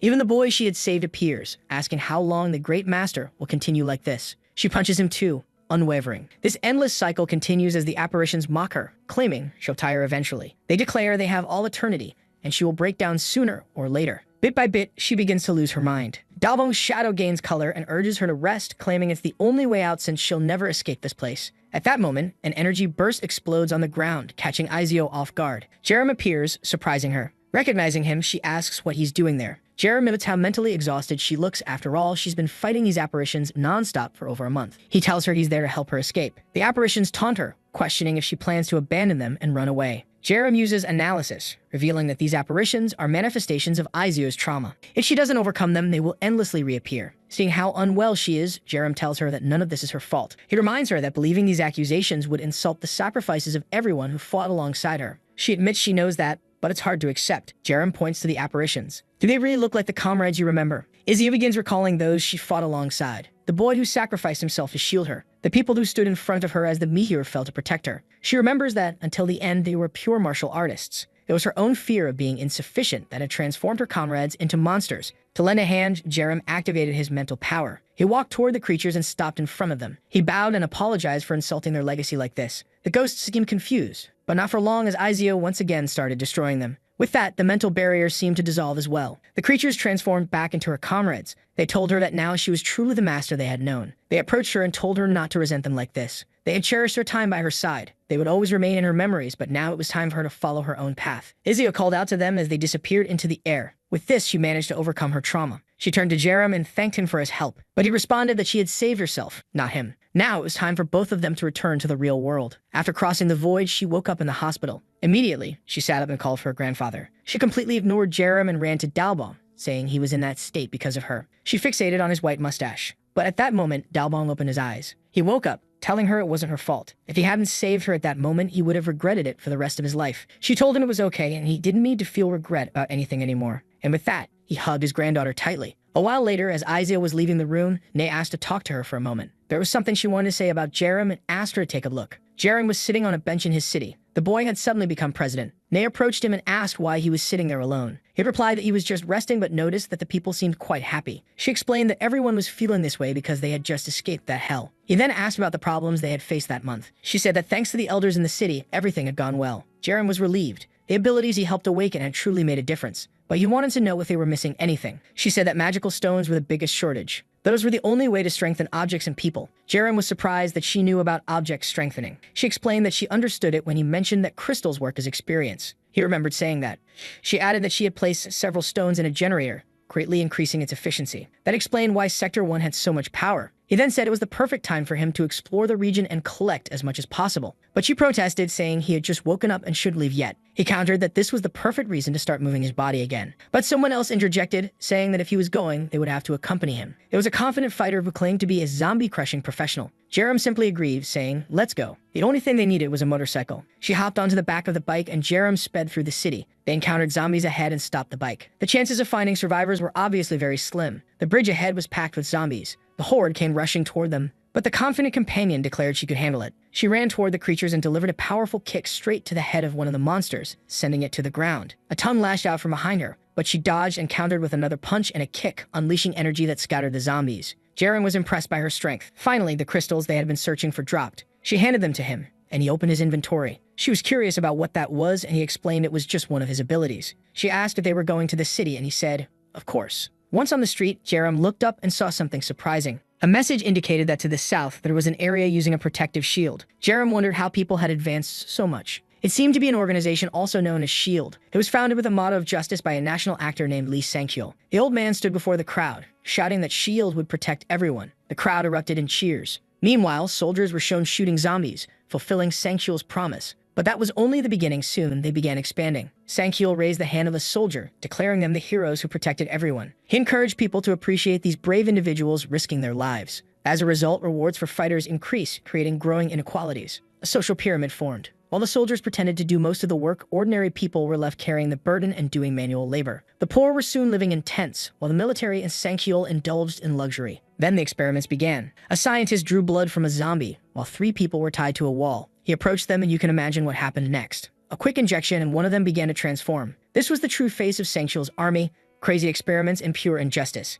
S.H.I.E.L.D. was essentially a trap you couldn't escape once inside. Seeing the message, Jerem realized they were starting to make their move. Apparently, Ney had told Izio that Jerem knew about the future. Izio asked if these people were going to cause problems. He replied that they probably would, so they needed to investigate. But first, Jerem slammed his fist into the ground. The zombies across the city heard the sound. He grabbed his chain, declaring that it was time to herd the sheep. The zombies swarmed toward them, but the pair easily eliminated them. Not long after, they returned to their motorcycle. That's when Jerem had the idea to upgrade it. The system informed him that he could enhance both the body and the engine. This meant the bike might gain 2 different abilities. He modified the engine, drastically reducing its sound. Izio immediately noticed and asked why it had gone so quiet. He explained that he had strengthened it the same way he had upgraded his weapon. Impressed, she admitted she didn't know the stones could be used in so many ways. He eyed another stone and said he would show her again. He strengthened the engine further, upgrading it to the next rank and unlocking the stealth ability. On the road, he activated the stealth mode, and the 2 rode silently, blending into the shadows as if in black and white. They passed by S.H.I.E.L.D. soldiers stationed at a bridge. Jerem thought it was the perfect chance to test the stealth. They moved close to the soldiers, who seemed to sense something for a moment. One asked if something was wrong, while the other said he felt something strange. But they had no idea Jerem and Izio were already far ahead, near the base.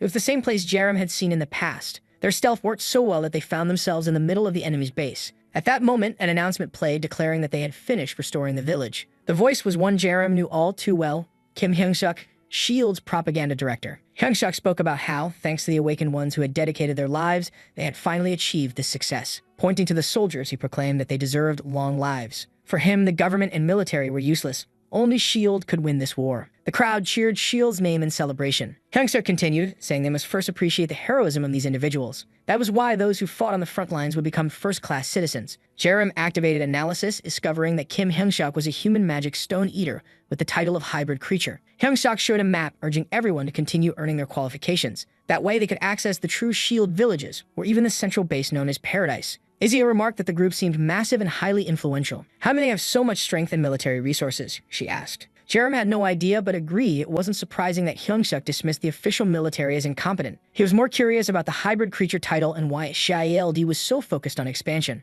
Clearly, there was more to this than he knew. Izio asked what he planned to do. He replied that for now, they would do nothing since there were many civilians present. Plus, he had no idea how powerful the awakened ones in S.H.I.E.L.D. were. At the moment, they were at a numerical disadvantage. He explained that as far as he knew, S.H.I.E.L.D. conducted experiments with zombie blood. Izio asked if they were insane and what they planned to do in Paradise. Jerem said they would focus on gathering information for now. The scene shifted to the forest, where a crow flew overhead. S.H.I.E.L.D.'s army was advancing, carrying injured men on stretchers. One soldier muttered that the operation had fallen into a trap and was now a complete failure. Zombies began approaching as the soldiers prepared for battle. They started shooting, using shields to hold back the horde. Some zombies fell, and the soldiers grew optimistic, thinking they might hold out. Then the larger zombies appeared. One soldier shouted for them to block the attack. 3 soldiers tried to brace themselves, but they were crushed. Others opened fire, but despite hitting their marks, it was too late. A group of long-tongued zombies attacked from behind. Realizing his mistake, one soldier knew this was the end. But suddenly, a long-tongued zombie was struck in the head, 2 falling instantly. Confused, the soldier looked around, unsure of what had happened. There was Jerem and Izio arriving in style. In mere seconds, they cleared the entire horde of zombies.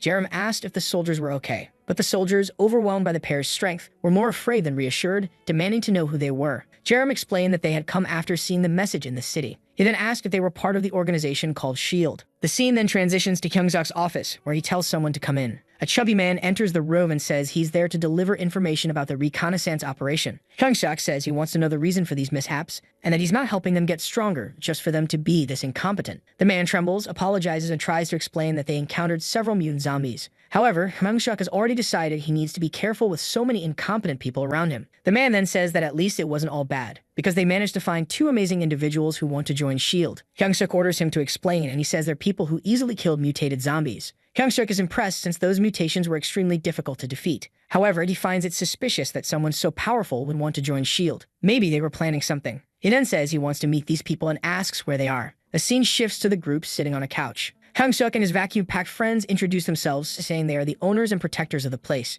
At that moment, Jerem activates his analysis and sees that all three of them were eaters of human magical stones. The two then introduce themselves. Izio says he thinks he's seen her before and asks if she was part of the martial arts dojo. She says yes, and that before everything started, she was a master. He says it's great news to know that someone as amazing as her came to visit. However, he wants to know why she no longer calls herself a master. Izio explains that she no longer has any comrades, so she's a master to no one, all because of the zombies. The man says he understands and now wants to know why the two are there. Jerem says it's because they don't want to lose anyone else around them. He's been observing the actions S.H.I.E.L.D. has taken to protect people and believes it's a good place to be. Wow, the protagonist lies without hesitation, doesn't he? The guy doesn't even blush. Hyung-suk says that's right. Here, they prioritize actions over words. Jerem then says that's why they came. They also want to help save more people and prevent chaos from taking over. Hyung-suk is thoughtful. He initially thought these two were there for power. If what they're saying is true, maybe it could be useful. He then asks why the two don't join the Vigilante Squad. If they manage to gather enough achievements, they could enter paradise. Jerem interrupts and says that's not what they want. All they want is to help protect people. Hyung-suk says that's fine then. They'll stay in the Vigilante Squad and don't need to worry about this so-called paradise.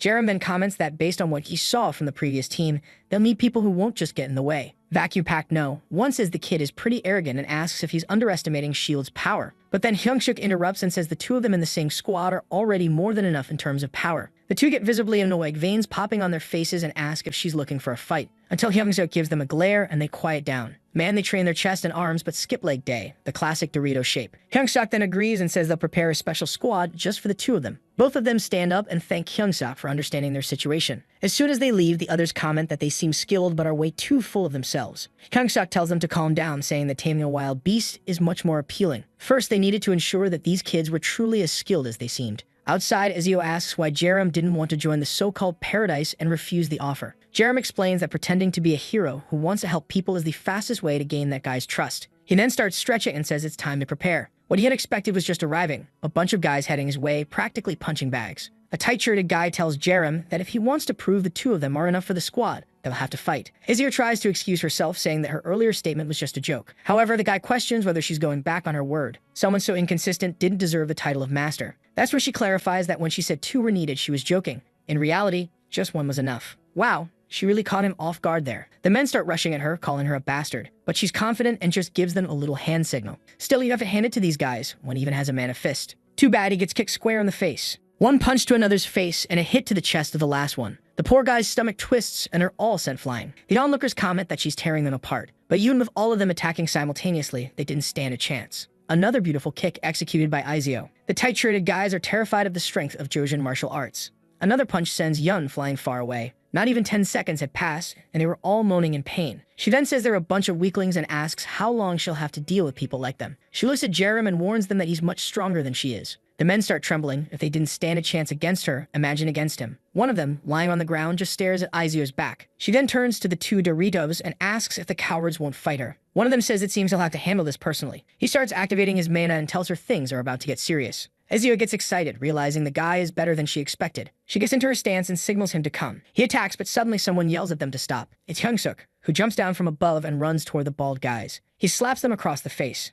Immediately, he yells at them, saying what they're doing is completely wrong. Regardless of how strong they were, they had already promised to fight for the people there. The two fools apologize, admitting their mistake. Hyung-suk orders them to pick up the fallen guys and get out of there. They leave quickly. Hyung-suk turns to the two and apologizes for his men acting that way. Jerem says it's fine since, in the end, the ones who got beaten were his men. He jokes that he should be the one apologizing for what happened. But Hyung-suk insists that it was their fault, so he apologizes again before leaving. Jerem is impressed by how well that guy fakes being genuinely sorry. Back in his office, Hyung-suk is amazed at the strength of a martial arts dojo master. Not to mention that the girl said the other guy was even stronger than her. He smiles, already planning to take full advantage of the two. In the next scene, we see Izio practicing. A bunch of elders is following her, and it's been a week since they joined S.H.I.E.L.D. She tells everyone how time flies and announces that the morning training session is over. The group seems exhausted but happy. A scene shifts to the cafeteria where Jerem is cooking. The guy is still making that hearty food for everyone. What a genuinely nice guy. The group studies their band-aids while he serves the food. During this time, he and Izio have fully integrated with the people. One of the women says she feels bad for not being able to help, but she's grateful for the food. Jerem tells her not to worry. He does it because he enjoys it, so she should just eat.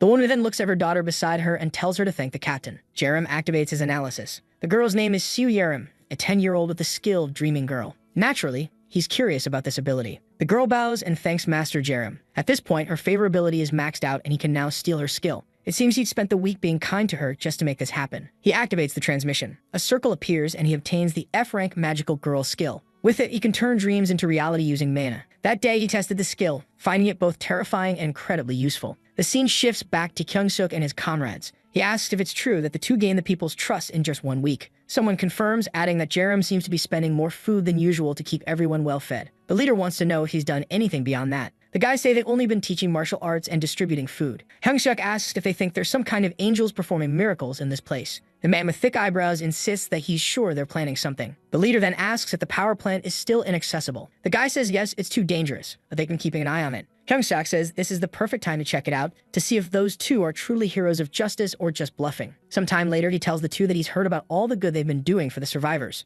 On behalf of the entire squad, he wants to thank them both. Jerem says there's no need, he's just doing what he believes is right. Hyung-suk replies that he feels a great sense of honesty from them and asks if he could request a favor. The two grow apprehensive as he lays a map on the table. He explains that at the power plant marked on the map, there are terrifying monsters. The two look intrigued. A man in the back adds that they had sent an analysis team, but they lost contact with them. Jerem asks for more information. Hyung-suk shows him the communication log. The recordings reveal that the zombies there aren't ordinary and are far too strong. There are screams, and then the communication cuts off. Jerem realizes everyone sent to analyze the location is dead. Hyung-suk explains that to save more people, they need more energy. Izio immediately understands that this beast of a task is being assigned to the two of them. Hyung-suk confirms, saying that with their abilities, they wouldn't meet the same fate as the vigilant teams. Jerem smiles and says that if it's to save more people, he's definitely willing to do it. Hyung-suk stands, thanking them for their dedication. But as he starts to mention a reward, Jerem interrupts, saying it's unnecessary since he's doing it to help the survivors. Hyung-suk remarks that Jerem seems firm in his convictions. Later, the muscular guys question if the two will really be able to pull it off. Hyung-suk dismisses their doubts, saying it doesn't matter.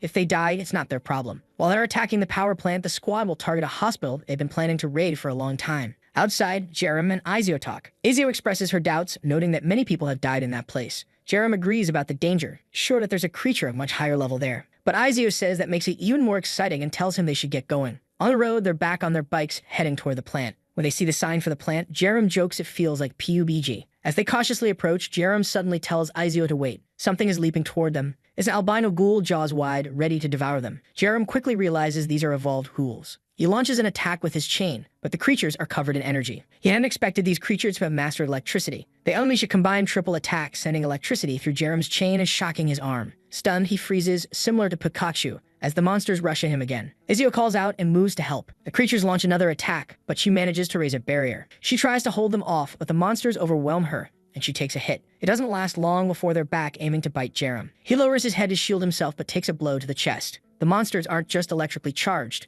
They're intelligent. Jerem realizes there's only one way out of this. He hesitates to use a particular ability, but decides there's no other choice, vowing to kill the creatures. He performs a dance-like move, activating his transformation. It's the power of the magical girl skill, which momentarily confuses enemies during transformation. Jerem's weapon begins to manifest, but it's not what anyone expected. It's a bow adorned with ribbons. Embarrassed, he promises to make those monsters pay. Luckily, the magical outfit is invisible, sparing him further humiliation. He raises his wand and mutters, "Abracadabra, help me withstand electricity." The wand grants him an electricity resistance buff. Though still looking ridiculous, he lands a strike on one of the monster's heads. Izio, watching from the ground, is baffled. The first monster is sent flying and the second charges at Jerem. He ducks and strikes it in the ribs, cutting it in half. The last creature leaps to conjure an electric attack, but Jerem advances, unharmed thanks to his resistance. Confused, the monster takes another blow to the head and falls. With all three creatures down, Izio approaches and asks what just happened. Jerem, with a serious face, says it was a transformation. Still puzzled, Izio asks if all awakened ones have the ability to transform. Jerem explains that some do, and that's how he obtained the wand. Curious, she asks if it's possible for her to gain such an ability as well. Jerem says she just needs to imitate what he did. Izio asks if that means copying the dance moves. He confirms, telling her to do exactly what he did. Izio, taking it seriously, raises her arms and calls for the transformation. However, after a while, she realizes nothing is happening. Jerem bursts out laughing in her face while she, blushing furiously, demands to know why it's not working for her. Our hero explains that the transformation only worked because of a specific skill he possesses. Now enraged, Izio declares she's going to end him. But before she can act, he raises his wand and grants her an electric resistance buff as well. With a bump forming on his head from her retaliation, she orders him to forget everything he just saw. Jerem promises he already has, reassuring her not to worry. He then activates healing magic for both of them, curing their injuries. He pulls a couple of drinks from his inventory and hands one to her, explaining that it will help. It's a nutritional tonic that increases stamina by 10%. She comments that it looks normal but tastes surprisingly good. Jerem explains he mixed energy drinks with vitamins and medicines for the concoction. Now that they're recovered, he says it's time to move forward. They continue through the power plant and quickly encounter more albino ghouls. The creatures like Pikachu leap at them, but now with the resistance buff, the fight is manageable. Izio punches one in the face, while another attacks from the side. She dodges, kicks it, and lands another hit. She notes how, not long ago, she would have had no chance in such a fight. But thanks to Jerem's abilities, everything has changed. Curious, she asks if he can use any other types of magic with the wand. He replies that he checked, but it seems the wand only allows one magic per transformation. What they don't notice is that they're being observed from above. Jerem suddenly senses the presence of something. It's another albino ghoul which appears to retreat. Izio wonders aloud if the reconnaissance team was attacked by these creatures. They're strong, but it's strange that no one survived. Jerem suggests that an important structure like this must house something even stronger. She points upward and asks, like that, for example. Sure enough, there's a massive albino creature with a golden crystal embedded in its head, resembling something out of Attack on Titan. Jerem agrees, noting it doesn't look easy to handle. The monster opens its mouth and begins to draw in air. To their shock, it unleashes an energy beam like a Kamehameha. Jerem quickly activates a wooden structure, creating a totem for defense, but it's completely obliterated, leaving him injured. Izio smirks, reminding him not to laugh at her when he's in the same state. She glares at the monster, declaring she'll get revenge. The scene shifts to the monster charging at them. It claps its hands together, releasing another electric attack, but the two manage to jump away in time. Jerem activates his blue dragon chain, wrapping it around the monster's neck. Taking advantage of the opportunity, Izio strikes its mouth. As Jerem tightens the chain, he kicks the creature's foot, causing wooden spikes to emerge, sending it into a frenzy. The beast roars, summoning more creatures to the area. Izio says she'll handle them, but Jerem assures her his weapon is perfect for causing a massacre. He spins the chain wildly, taking out zombies left and right. Izio watches, feeling useless as the larger creature writhes under the onslaught. Seeing immobilized, she seizes the chance, leaping to deliver a final blow, a powerful kick to its chest. The scene shifts to the mountains, where a man observes everything from a distance, impressed. He reports back to the base, confirming that the two were successful. At the base, the news spreads quickly. Hyung-suk can't believe not only that they succeeded, but that they did so incredibly fast. He starts imagining how having these two on his team could make him second in command in no time. As he revels in this thought, someone appears behind the informant and asks if he's done sending the message. The man jumps in surprise and turns to see Jerem and Izio. The poor guy hadn't expected to be caught so easily. Jerem tells him not to be too surprised. He'd suspected they weren't the only ones there. He acknowledges that it's natural for people to send observers to track their results. The informant nervously agrees, admitting that's exactly why he was there. However, Jerem admits how strange it is that he sent his report in secret. He pressures the man, who begins to feel intimidated. The man insists that they trust Squad 3 completely. He claims he stayed quiet to avoid interfering with their hunt. Jerem asks if he's certain about that. The man reassures him, saying all he wanted was to keep the two free to act. Jerem smirks, admitting he hadn't thought of it that way. He appreciates having people so concerned for him. He then asks if the man has eaten, to which the informant says no. Jerem invites him to share a meal, pointing out it's dangerous to be out here alone. They light a fire, warm some food, and Jerem serves a feast. The man thanks him and begins eating, praising Jerem for behaving exactly as he did in the village. He comments on how incredible their battles always are and asks Jerem to explain more about them. The man says he can't really explain well because Jerem is just too fast. At least the guy didn't seem to have much idea about his powers. The clueless man gives a thumbs up, saying he's sure the two of them are incredible. And so the three eat under the moonlight. Meanwhile, Hyung-suk wonders if what they showed at the power plant was their full strength. If they were even stronger, they wouldn't need to keep hiding from Omega. This pair might really be his ticket to the top. Now that the power plant mission was a success, there was only one thing left. He asks for an update on the hospital attack. His men inform him that 2 squads have already entered, but communication was cut off due to unstable internet in the area. However, based on the last reports, everything seemed to be going smoothly. Hyung-suk feels excited. 2 successful attacks on the same day would be perfect for his plans. He orders his team to pass along instructions for them to proceed slowly since time is on their side. The scene shifts to the hospital. Someone grabs a huge zombie by the mouth. It's the tight-shirted squad. The creature falls to the ground, and one of them stomps on its head. As they move with the team, one of them asks about communication with Squad 2. He's told the last message was received 30 minutes ago when they reached the 11th floor. The man glances upward, remarking that his friend is too impatient. They should take this step by step. Another reassures him, saying the leader is very skilled, so there's no need to worry. But that's when the ground begins to shake. A voice comes over the radio, urgently requesting reinforcements for the 13th floor. The man immediately tells the team they need to move quickly. They start climbing the stairs, encountering another large zombie on the way. A punch to the face takes it down. As they approach the door to the 13th floor, he tells everyone to prepare since they don't know what's behind it. The team looks tense, and naturally, the shield bearers take the lead. As they enter, they comment that nothing is in sight. Someone whispers that whatever's there must be hiding among them. Suddenly, they hear a cry for help. One of the men recognizes it as the leader's voice and rushes toward the sound. By the door, a figure begs for assistance. In the middle of what looks like a stage, the person is kneeling, pleading for help. As the group approaches, one of the helmeted men tells the leader to stay calm. But when the flashlight illuminates the figure, they see something controlling its head. The creature speaks, saying it has finally found the rest of them. They realize too late that it's a trap. The doors slam shut and more of their former comrades appear. A ceiling is entirely consumed by what looks like flesh. The leader shouts for everyone to start shooting. They fire on their former allies while the leader yells that they need to get out of there. Suddenly, someone attacks from behind. The leader turns, cursing, and transforms into a wolf. He slashes at the attacker's face, sending him flying. But the man evades and laughs. Tentacles begin descending from the ceiling, wrapping around everyone's necks. The leader turns to see several heading his way. With so many of his men dying around him, he realizes he made a grave mistake entering the 13th floor. The attacker doesn't let him escape easily, leaping toward him. Back at the base,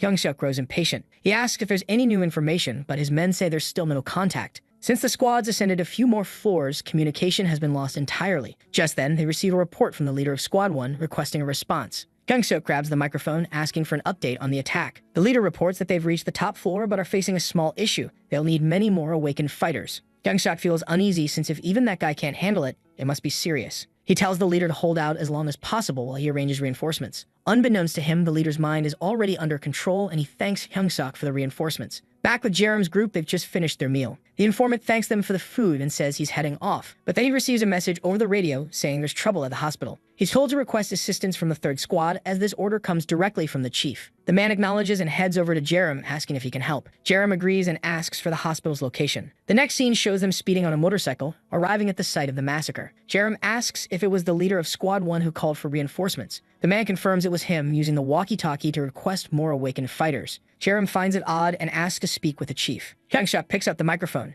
asking what the problem is. Jerem asks if, aside from himself and Izio, the remaining squad members together equal at least 10% of the group's total strength. Though confused by the question, Youngsuk answers no, as the two leaders are also quite strong. Jerem then wants to know why the leader made such a request. If weaker awakened fighters were enough, there'd be no reason to call for everyone. Youngsuk replies that in an emergency, even a cat can sometimes be useful. Our boy, however, says that if he were in the leader's position, he would have requested the support of Squad 3, not everyone. The man asks what he's trying to say. Jerem replies that the request seems too vague and illogical for someone genuinely in trouble. This whole thing about sending as many awakened fighters as possible doesn't add up. Youngsuk grows thoughtful. It really is odd. The leader of Squad 1 asked for multiple awakened fighters but didn't specifically request Jerem, the strongest. Jerem says he already knows the worst-case scenario. He explains that for a hunter, there's nothing better than weak prey. Youngsuk pauses, understanding what he means. He asks if Jerem is suggesting that the squad leader was already defeated and that this is just a trap to lure more people in. Jerem says it's just a possibility, but one that can't be ignored. The man seems confused, wondering how a monster could imitate a human. Jerem responds that in an apocalyptic world full of zombies, nothing is unexpected. He then asks if they've been speaking directly with the leader of Squad 1. The others confirm they haven't. Jerem nods and says they'll head up now, but they should be prepared in case his suspicions are correct.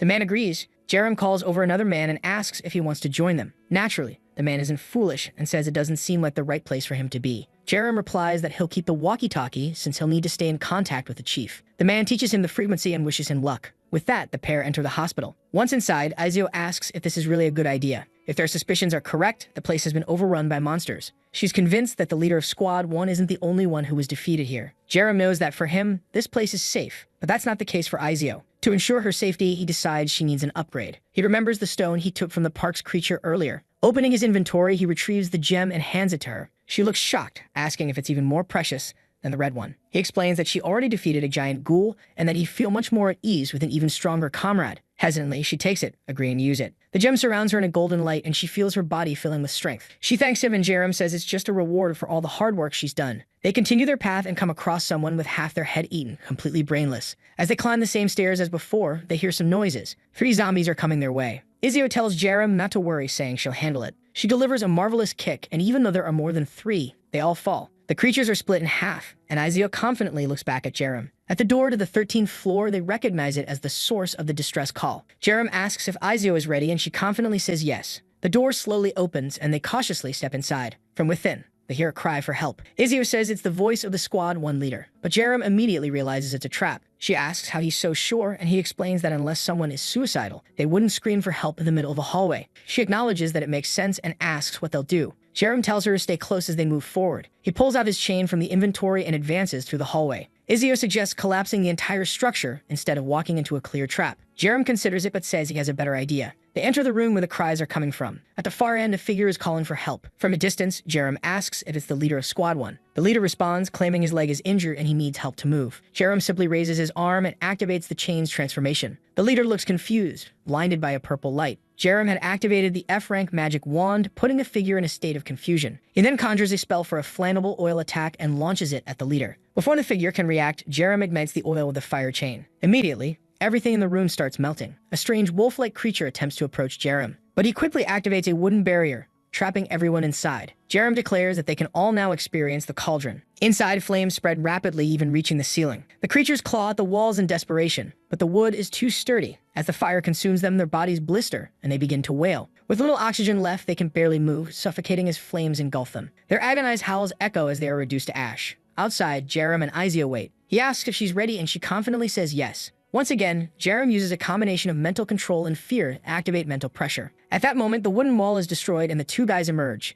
As soon as they see Jerem, they leap toward him. However, he throws a flashbang, activating mental pressure. Izio advances and lands a punch squarely on the first one's face. Jerem detaches his chains and smashes the second one's head with a hammer-like strike. The creatures barely leave the room before collapsing to the ground. However, their bodies start being pulled by the entity attached to their heads. Izio yells, "Not today," and slices through both of them. The two former leaders revert back to their original forms. She's impressed, noting that the situation could have been extremely dangerous, but thanks to Jerem's strategy, it was surprisingly smooth. She comments on how Jerem seems to have several unique abilities. He explains that it all comes from a single skill. She then asks how they're going to put out all the fire to enter the room. Jerem explains that in a concrete building like this, the fire will eventually burn itself out. Time passes. The room is filled with smoke, and Jerem is certain that no one could have survived. Something on the ground catches their attention, a golden stone. Izio wonders if it came from the main body. Jerem picks it up, confirming her suspicion. However, she comments that it seems less powerful than the stone he gave her earlier. Jerem responds that it appears the main body wasn't as dangerous as they initially thought. Izio asks if more creatures as dangerous as this one will start appearing frequently. He says yes, which is why they'll need to be increasingly cautious. But for now, it's time to head back. In a display of humility, Jerem even retrieves the bodies of the two fallen men. Later,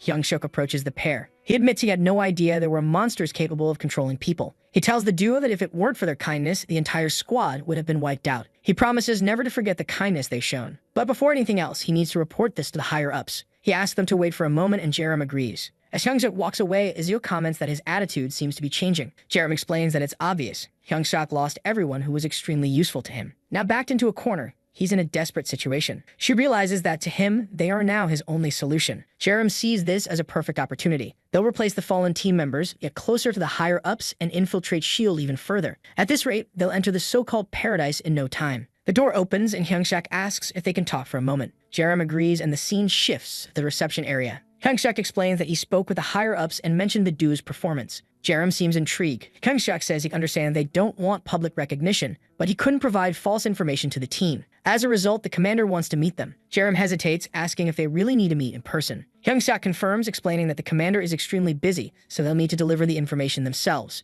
Jerem agrees, asking when they'll go. Hyung-suk assures him it will be in 2 or 3 days and transportation will be provided. Izio then asks what life is like in this so-called paradise. Hyung-suk explains that nothing in this world is as good as it was before the accident, but there's no safer place in Korea than paradise right now. Izio expresses her excitement at hearing this. Hyung-suk tells her she'll understand once she sees it, and he's certain she won't be disappointed. Man, Hyung-suk really knows how to fake being a nice guy. What a snake. A while later, the duo is resting outside. It won't be long before they meet Lee Sang-cheol, and Jerem knows he needs to be prepared. He opens his inventory, wondering if it's possible to further enhance his transmission skill. The system asks if he wants to use the 2 stones he received to upgrade the ability. Finally, Jerem is getting what he needs most. Azio asks if he's really going to use them now. Jerem says yes, things are getting dangerous, and he needs more power. The transmission skill is upgraded from rank E to rank D. His mana is significantly increased, and his skeletal structure is optimized for combat. Surrounded by glowing light, Jerem emerges now 50 centimeters taller. Izio covers her face, laughing as she jokes that he's made her look tiny. Jerem counters that it's actually him who grew taller. Confused, Izio asks what happened. Jerem explains that it's a bone growth enhancement ability. She teases him, saying that even though he's taller, he still looks like a fool. Annoyed, Jerem snaps back at her. The system then notifies him that he can now level up abilities obtained through quests. Curious, Jerem checks the quest rewards and finds that Izio is interested in how he fights. If he can battle mana to mana with her until she's 100% satisfied, he'll unlock the Diosan martial arts skill. Jerem tells her to come at him, he's ready to fight without mana. Izio hesitates, reminding him that, unlike him, she's a martial artist. But she warns him that if he's serious, he can't regret it later. Jerem says it's perfect and the place is ideal for this fight. Izio gets ready and announces she's coming for him. Jerem is excited to witness the true skill of a martial arts master.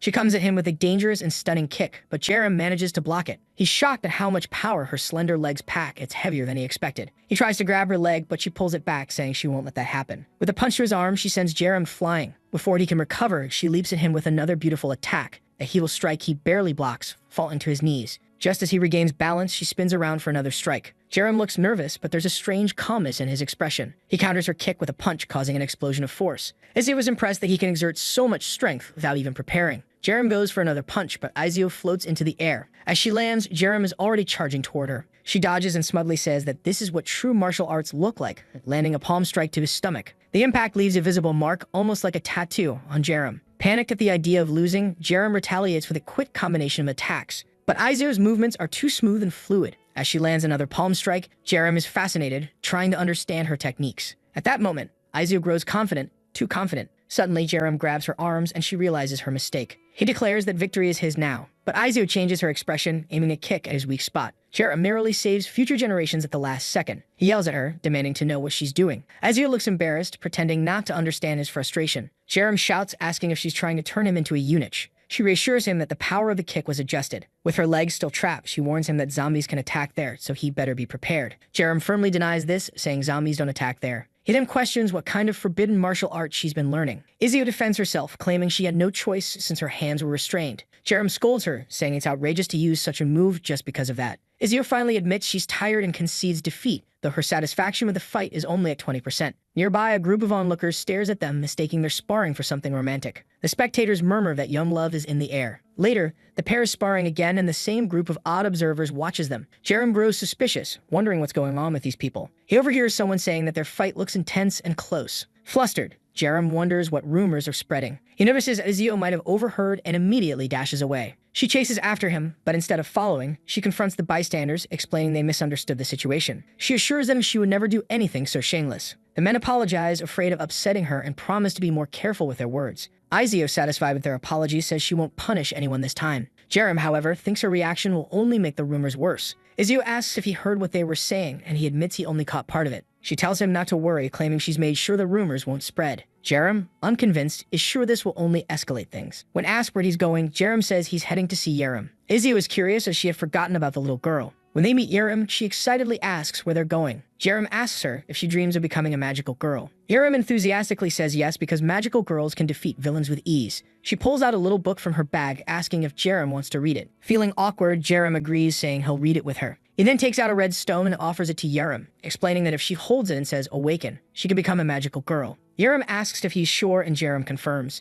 Excited, Jerem takes the stone and says she'll do it. The system appears, and she confirms her desire to awaken. She becomes surrounded by a blue energy, and moments later, she declares that the process worked. Jerem asks if she wants to test her abilities, and she eagerly agrees. She pulls out a magical girl toy from her bag, tosses it into the air, and activates her transformation. The room fills with light as Jerem is enveloped in a glowing cocoon. When the light fades, she is transformed into the heroine of justice. Jerem is struck by how adorable she looks, and even Izio is thinking the same. Izio hugs Jerem, asking how she can be so cute. Jerem pouts, insisting that she's not cute, she's cool. Izio gently cups Jerem's face, agreeing and calling her a cool girl. Izio asks if Jerem knows how to use her abilities. Jerem confidently says yes, demonstrating as glowing platforms appear beneath her feet. In an instant, she begins to float, her staff extending into a broomstick as she zooms through the sky. Returning to Jerem, she excitedly shows off her abilities. Jerem, ever the opportunist, already knows that with Jerem's powers, zombies will never be able to catch him. The system indicates that Jerem is witnessing the demonstration of an expert, but his comprehension is only at 35%. Izio asks Jerem if she can do other magical girl tricks. Jerem confidently says yes and starts flying, activating a shared flight spell. All three of them begin to float in the sky. Jerem explains that she can use up to 4 additional special abilities besides this one. Jerem, who is skilled and loaded with abilities himself, is impressed. He hadn't expected her awakening to be so powerful. That's when a fat zombie emerges from behind a tree, roaring in front of the trio. Jerem figures the zombie spotted Jerem as soon as she started flying. But Jerem stretches out her staff and declares she'll show them her power. She strikes the ground, calling upon nature for help. The earth begins to corrode, and suddenly a stone golem rises. This magical girl is ridiculously strong. The zombie seems confused as the golem pounds its chest. However, as the zombie charges forward, it takes a hit to the mouth. The zombie swings back with a hammer-like blow. The golem defends with ease and lands another strike to the face. The fight gets intense as the zombie retaliates. Aram asks if the golem is her magic. She responds that it's actually just a friend. Jerem uses his analysis skill and sees that it's indeed the first day of the golem's creation, marked as an F-rank magical companion. Aram urges her friend to keep fighting, encouraging it to win. The golem receives a stone skin buff. Jerem thinks it's one of the few times a buff like this actually makes perfect sense. Jerem adds a strength buff and an agility buff, and the golem leaps at the zombie. With a single blow to the zombie's stomach, it slams the creature into a wall. Jerem's understanding of magical girls reaches 100%, and his power advances to rank E. He thinks to himself that all of this has been more than worth it. Jerem thanks the golem for its help, and the golem happily dissolves back into the ground. Jerem reveals that she obtained a stone during the battle. Jerem congratulates her, suggesting she use it. Since she earned it with her own power, it's a good way to grow stronger. Jerem bows and thanks him. Jerem reflects that with this much strength, Jerem won't have trouble protecting herself. At least now, he can leave the base for a few hours without worrying so much. The scene shifts to Kyung-suk, who announces that the car is ready for the two of them. A man opens the door, inviting them inside. Once everyone is settled, he announces they're heading to paradise. Sometime later, they arrive in another city. Strangely, it looks like an ordinary city, bustling with people and everything functioning normally. As they step out of the car, the driver informs them that the commander is waiting for them inside. At the door, someone informs the commander that the two awakened individuals he discussed have arrived.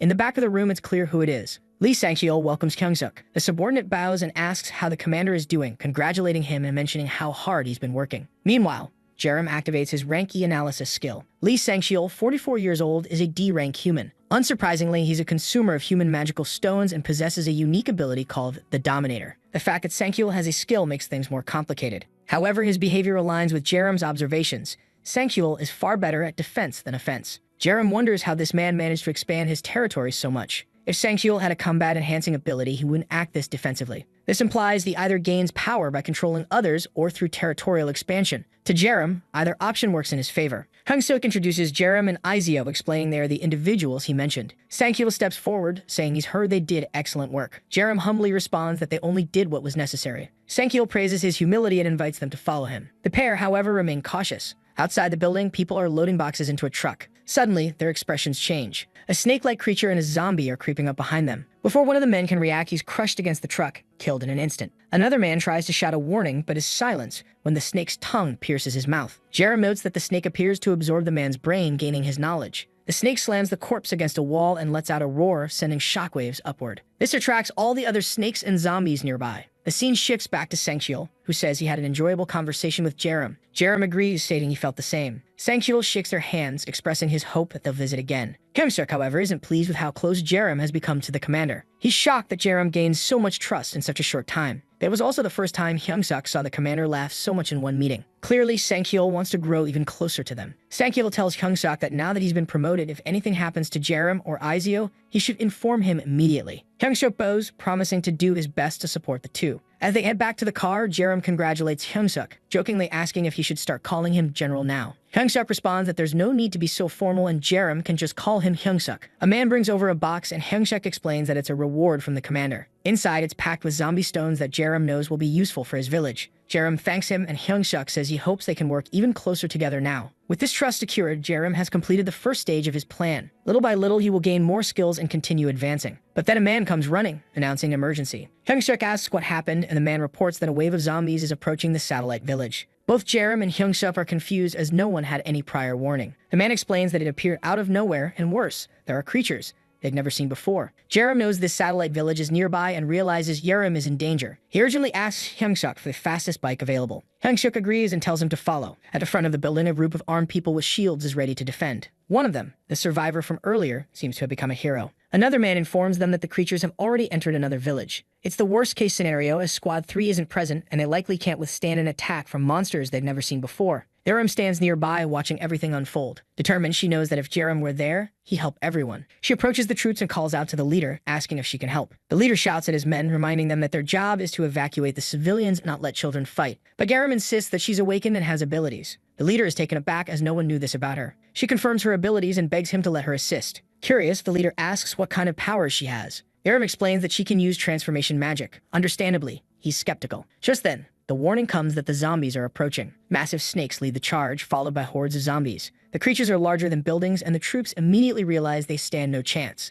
At least 5 giant snakes are advancing. Raising his club, the leader orders his men to fight until reinforcements from paradise arrive. He tells them to open fire and give it everything they've got as if it's their last day on Earth. The snakes move first, but suddenly, a purple energy appears in the courtyard. Jerem ascends into the sky, surrounded by an explosion of mana. She looks even stronger than Jerem himself. The squad leader shouts at his men to focus and keep firing despite the distraction. Gunfire erupts, but the bullets barely harm the snakes, which continue their advance. The troops shout that it's useless if their weapons can't penetrate. With a single attack, the snakes break through the gate and begin entering the village. But then a purple Kamehameha erupts, electrocuting the snakes. The general encourages his men, reminding them they have an awakened fighter on their side and not to lose hope. Incredible. A battalion of men carried by a little girl. The snakes keep advancing and panic spreads as the soldiers cry out that they're all going to die. The general silences them, demanding they focus all their energy on defending the village. They had no choice. If they failed, everyone would die. Aram summons her golem behind the troops, urging them not to give up, saying that together they can win. She starts casting strength and speed buffs on the soldiers. The captain feels a surge of power, confident they can hold out longer. When the snakes slam into their shields, the troops manage to hold the line. The captain seizes the moment, landing a powerful strike on one snake's head. The golem takes on another, slamming it into the ground. But more zombies and snakes continue to flood in. The troops struggle to maintain their defenses, managing to take down a few with their bullets. The snakes attack relentlessly, and despite feeling they might win at this rate, the general notices something troubling. The snakes are growing stronger. One charges toward Jerem, who has run out of mana. As the snake lunges to bite her, Jerem closes her eyes. When she opens them, she sees 2 figures standing in front of her. Jerem and Isio had arrived. Jerem tells her to rest, noticing how exhausted she looks. He praises her efforts and asks if she's hurt. Jerem runs to him, admitting she was terrified. Jerem reassures her, saying it's thanks to her that lives were saved. Facing the snakes, Jerem declares it's their turn now. He observes the snakes and remarks that they resemble the creatures they fought at the hospital. Perhaps they've come seeking revenge for their fallen comrades. Suddenly, the 5 snakes merge into one colossal entity, now with a massive glowing crystal on his forehead. Azio smirks, saying this fight is finally worth it. Jerem agrees, but suggests they first test its strength. The pair charge forward. From a distance, the squad leader warns them to be careful. Jerem, with his blue fire dragon, engages the snake. It's as if the quality of the battle has skyrocketed. The visuals feel sharper and more detailed. The fiery dragon coils around the massive snake as Isio descends from above, preparing a double spinning kick. She announces that she'll strike with the full weight of her core. As the dragon immobilizes the snake, Isio lands her attack squarely on its head. The snake crashes to the ground, causing an explosion in the middle of the park. From afar, the onlookers are stunned, while Jerem and Isio remain calm. However, the snake quickly rises again, letting out another furious roar. Isio remarks that it seems pretty angry now. Once more, the duo charges forward, their attacks triggering more explosions. Jerem watches from the side, utterly amazed. They dodge an attack, and Isio lands a kick to the snake's side while Jerem whips his chain around its neck. The snake falls to the ground again, and Jerem thinks to herself how cool the two of them look together. But the snake rises yet again, stubborn to the end. This time, it closes its mouth, preparing something new. Jerem, analyzing its pattern, realizes a different attack is coming. Instead of striking, the snake spews a torrent of blood into the air. The blood rains down, landing on nearby zombies, causing them to transform. The newly enhanced zombies begin charging toward the pair. The squad leader orders his men to assist Team 3, but their bullets are useless against the reinforced zombies. One soldier observes that their skin is as tough as the snakes. But Isio simply stretches her leg and delivers a crescent kick. The zombies are effortlessly sliced in half by the chain, leaving the pavement littered with bodies. The squad leader is in disbelief at how strong the duo is. But the snake's remains start moving independently, reassembling into its original form. Though battered, it looks intact. Suddenly, it changes direction, attempting to flee. Jerem declares that if it's trying to escape, it's time to end this. He and Isio give chase. Meanwhile, elsewhere in the city, Hyung-seok rides in a truck with reinforcements, not expecting to encounter a creature with a yellow core so soon. All he wants is for Team 3 to hold out long enough. He urges his men to prepare for the battlefield and not disappoint him. The troops shout their understanding as the convoy pushes forward. When they finally arrive at the base, the soldiers note that it already seems secure. The other commander approaches Hyung-seok, who asks where the monster is. The commander explains that it escaped and Team 3 is in pursuit. It shouldn't take long. Just then, an explosion occurs behind the building. Hyung-seok orders reinforcements to assist Team 3 while they secure the base. However, as the men agree, 2 figures appear from behind. It's Jerem and Isio. The commander asks if the creature got away, and Hyung-seok also wants to know what happened. Jerem calmly replies that it's been dealt with. The commander can't believe it and asks if he means the monster with the yellow core in its head. Jerem reveals the yellow core as proof. Hyung-seok finds himself in a dilemma. Everyone had heard rumors about Jerem being the true monster in disguise. Jerem casually suggests that their arrival is perfect for helping with reconstruction efforts. The scene shifts to Paradise's base, where guards stand board at the gates. Suddenly, one of them spots the Hammer Gang approaching Mad Max style. One guard grabs his walkie-talkie, urgently calling for reinforcements. At the front of the convoy, the bald leader, Quack Duple, stands atop a truck resembling Optimus Prime. He mocks the guards, asking if they really think this setup can stop them. Quack Duple, leader of the Hammer Gang, laughs and declares that Sanctual is finished. He orders his men to accelerate. It's time to avenge their fallen comrades. The convoy speeds toward the gates as the guards desperately begin firing. But Quack activates his unique ability, vehicle modification. Suddenly, his truck transforms, sprouting two massive arms that slam into the gate. The Hammer Gang cheers, telling their boss not to steal all the glory as their own vehicles begin transforming. Meanwhile, back at the satellite village, Yerim is using her magic to assist with repairs. Those who were exhausted suddenly feel revitalized and much stronger. Even Hyungshuk is impressed by the little girl's contributions. Productivity has increased tenfold thanks to her presence. He thanks Yerim, saying she's helping to ease the village's burdens. Yerim modestly replies that she's only helping because Yerim asked her to and she likes helping others. Curious, Hyungshuk asks if she was originally awakened. Yerim reveals that she wasn't. Her awakening happened thanks to Yerim. Hyungshuk grows suspicious. Why is Yerim the only child in the camp to have awakened? It's almost as if Yerim somehow knew she could awaken. When he pats her head, Yerim pulls away, saying only Yerim is allowed to do that. Hyungshuk apologizes, joking that he's jealous of Yerim. Inwardly, he's unsettled. Yerim has immense strength, popularity, and charisma. Could it be that he also has an ability to recognize potential awakenings in others? If so, it's a secret Yerim would have to take to the grave. At that moment, a man arrives reporting an attack by the Hammer Gang on Paradise. Hyungshuk looks visibly shaken and Yerim overhears the conversation. Hyungshuk asks who this Hammer Gang is and the man explains that it's a notorious group he knows from his nightmares. Yerim steps closer, asking if they're as bad as S.H.I.E.L.D. The man responds that they're far worse, infamous for their madness and extreme brutality. The scene flashes back to a nightmare Yerim once lived, a group of people running from zombies in the 42nd nightmare. A chain slices through one zombie as Yerim shouts for everyone to flee. In those days, he tried to save as many people as possible, which kept him constantly busy. But then someone behind him pointed at something and asked, "What's that?" Across the street stood the infamous Hammer Gang in their Optimus Prime-like trucks. Survivors raised their hands, pleading for help, but the trucks only sped up, barreling toward everyone. The survivors quickly realized the gang wasn't slowing down. At the helm, Quack Dupal showed no intention of stopping. The trucks collided with zombies and survivors alike. The ground became littered with bodies. Dupal approached Yerim, remarking that the boy was lucky to survive. Yerim turned to him, asking how he could call himself human after doing this to survivors.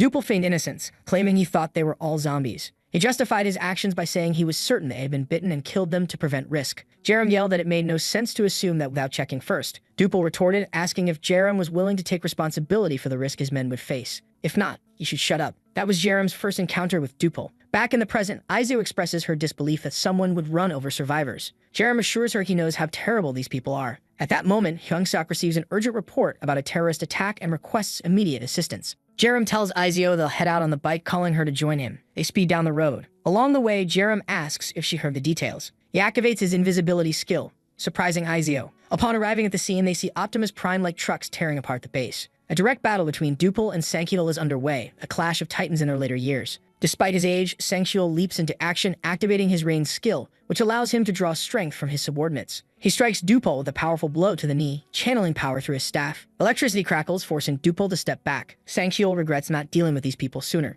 Yerim activates his analysis ability. Dupal's vehicle is revealed to be an E-rank item enhanced with skills and magical stones. Dupal himself is an E-rank mana user specializing in mechanics. Dupal taunts Sankhyul, asking how long he'll keep running like a rat. Sankhyul counters, reminding him who ran away last time. Enraged, Dupal vows to kill Sankhyul today for what he did to his brother. His right arm morphs into a flamethrower, unleashing an attack. Sankhyul, unfazed, spins his staff, borrowing more power from his men. The flames dissipate as Sankhyul holds his ground, but Dupal presses on. Just as things heat up, a blue chain slices through Dupal's mechanical contraption, tearing it apart. Dupal is stunned, unable to comprehend who could be stronger than Sankhyul. Yerim and Aizu step forward, asking if the commander is alright. Sankhyul praises Yerim's timing, instructing him to end the terrorist threat. Dupal, realizing the tables have turned, grows visibly anxious. In the next scene, Dupal is captured, bound at Sankhyul's mercy. Sankhyul thanks Yerim and Aizio, crediting them for minimizing casualties. For Yerim, this is perfect. The commander's favorability has exceeded the limit, allowing him to steal Sankhyul's skill. Yerim silently activates his transmission ability. The usual glowing circle appears and the skill transfer is successful. He obtains the F-rank Rain skill, which allows him to grow stronger by drawing strength from others. Confused but intrigued, Yerim recognizes this as a new way to enhance himself. Sankhyul notices Yerim's enthusiasm, finding it strange. Yerim brushes it off as nothing. Turning to the captured gang members, Sankhyul asks if they still refuse to join S.H.I.E.L.D. Dupal defiantly tells him to stop talking and just kill him already. Sankhyul declares that he won't just execute the prisoners, he'll wipe out every member of the Hammer Gang. The gang members hesitate, sensing their fate. Yerim interjects, asking about the history between the two groups. Sankhyul explains that they invaded Hammer Gang territory, leading to a battle with casualties on both sides. He asserts that Dupal sought death by provoking them. Yerim, understanding Dupal's reckless personality, finds it unsurprising. He inquires about the prisoners, and Sankhyul insists they can't let it go unpunished. He plans to proceed with their execution. However, Jerem argues that some of them might have valuable skills,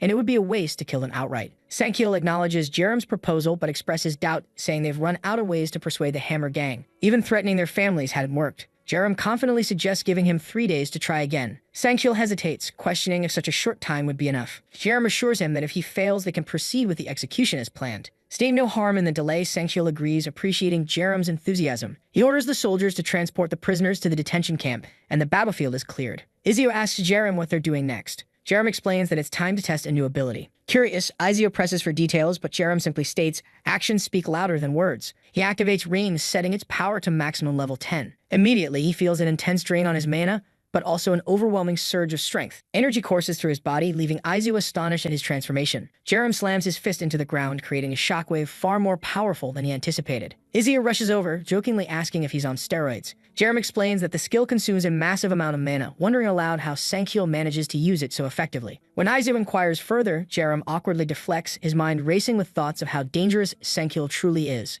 Izio then asks if he really plans to persuade the Hammer Gang, given how stubborn they seem. Jerem replies that there are countless methods to achieve his goal. He adds that their next step is to visit the gang's base. Confused, Izio asks what difference that will make. Jerem explains that the gang's base holds something critical, Duple's granddaughter who has the ability to awaken others. This revelation leaves Izio perplexed. Jerem recalls his first encounter with Duple and how shocked he was by what he learned. In his 43rd nightmare, he decided to investigate the Hammer Gang to understand their inner workings. One night, a drunk Sankyil told Jerem why the gang was called the Hammer Gang. Jerem, uninterested, tried to brush it off, but Sankyil insisted on telling the story anyway. He showed Jerem an old photo of a young girl in a workshop named the Hammer, proudly explaining that it was where he used to work before everything fell apart. Jerem asked if the girl in the photo was Suryan. Sankyil confirmed, bragging about her brilliance. She was a prodigy who excelled in school, managing contracts and processes before even graduating. If the world hadn't fallen into chaos, she would have been famous. At that moment, Suryang entered the room, scolding her grandfather for drinking too much. She glanced at Jerem, visibly flustered. Returning to the present, Jerem notes how much has changed. A short time later, they arrive at the Hammer Gang's base.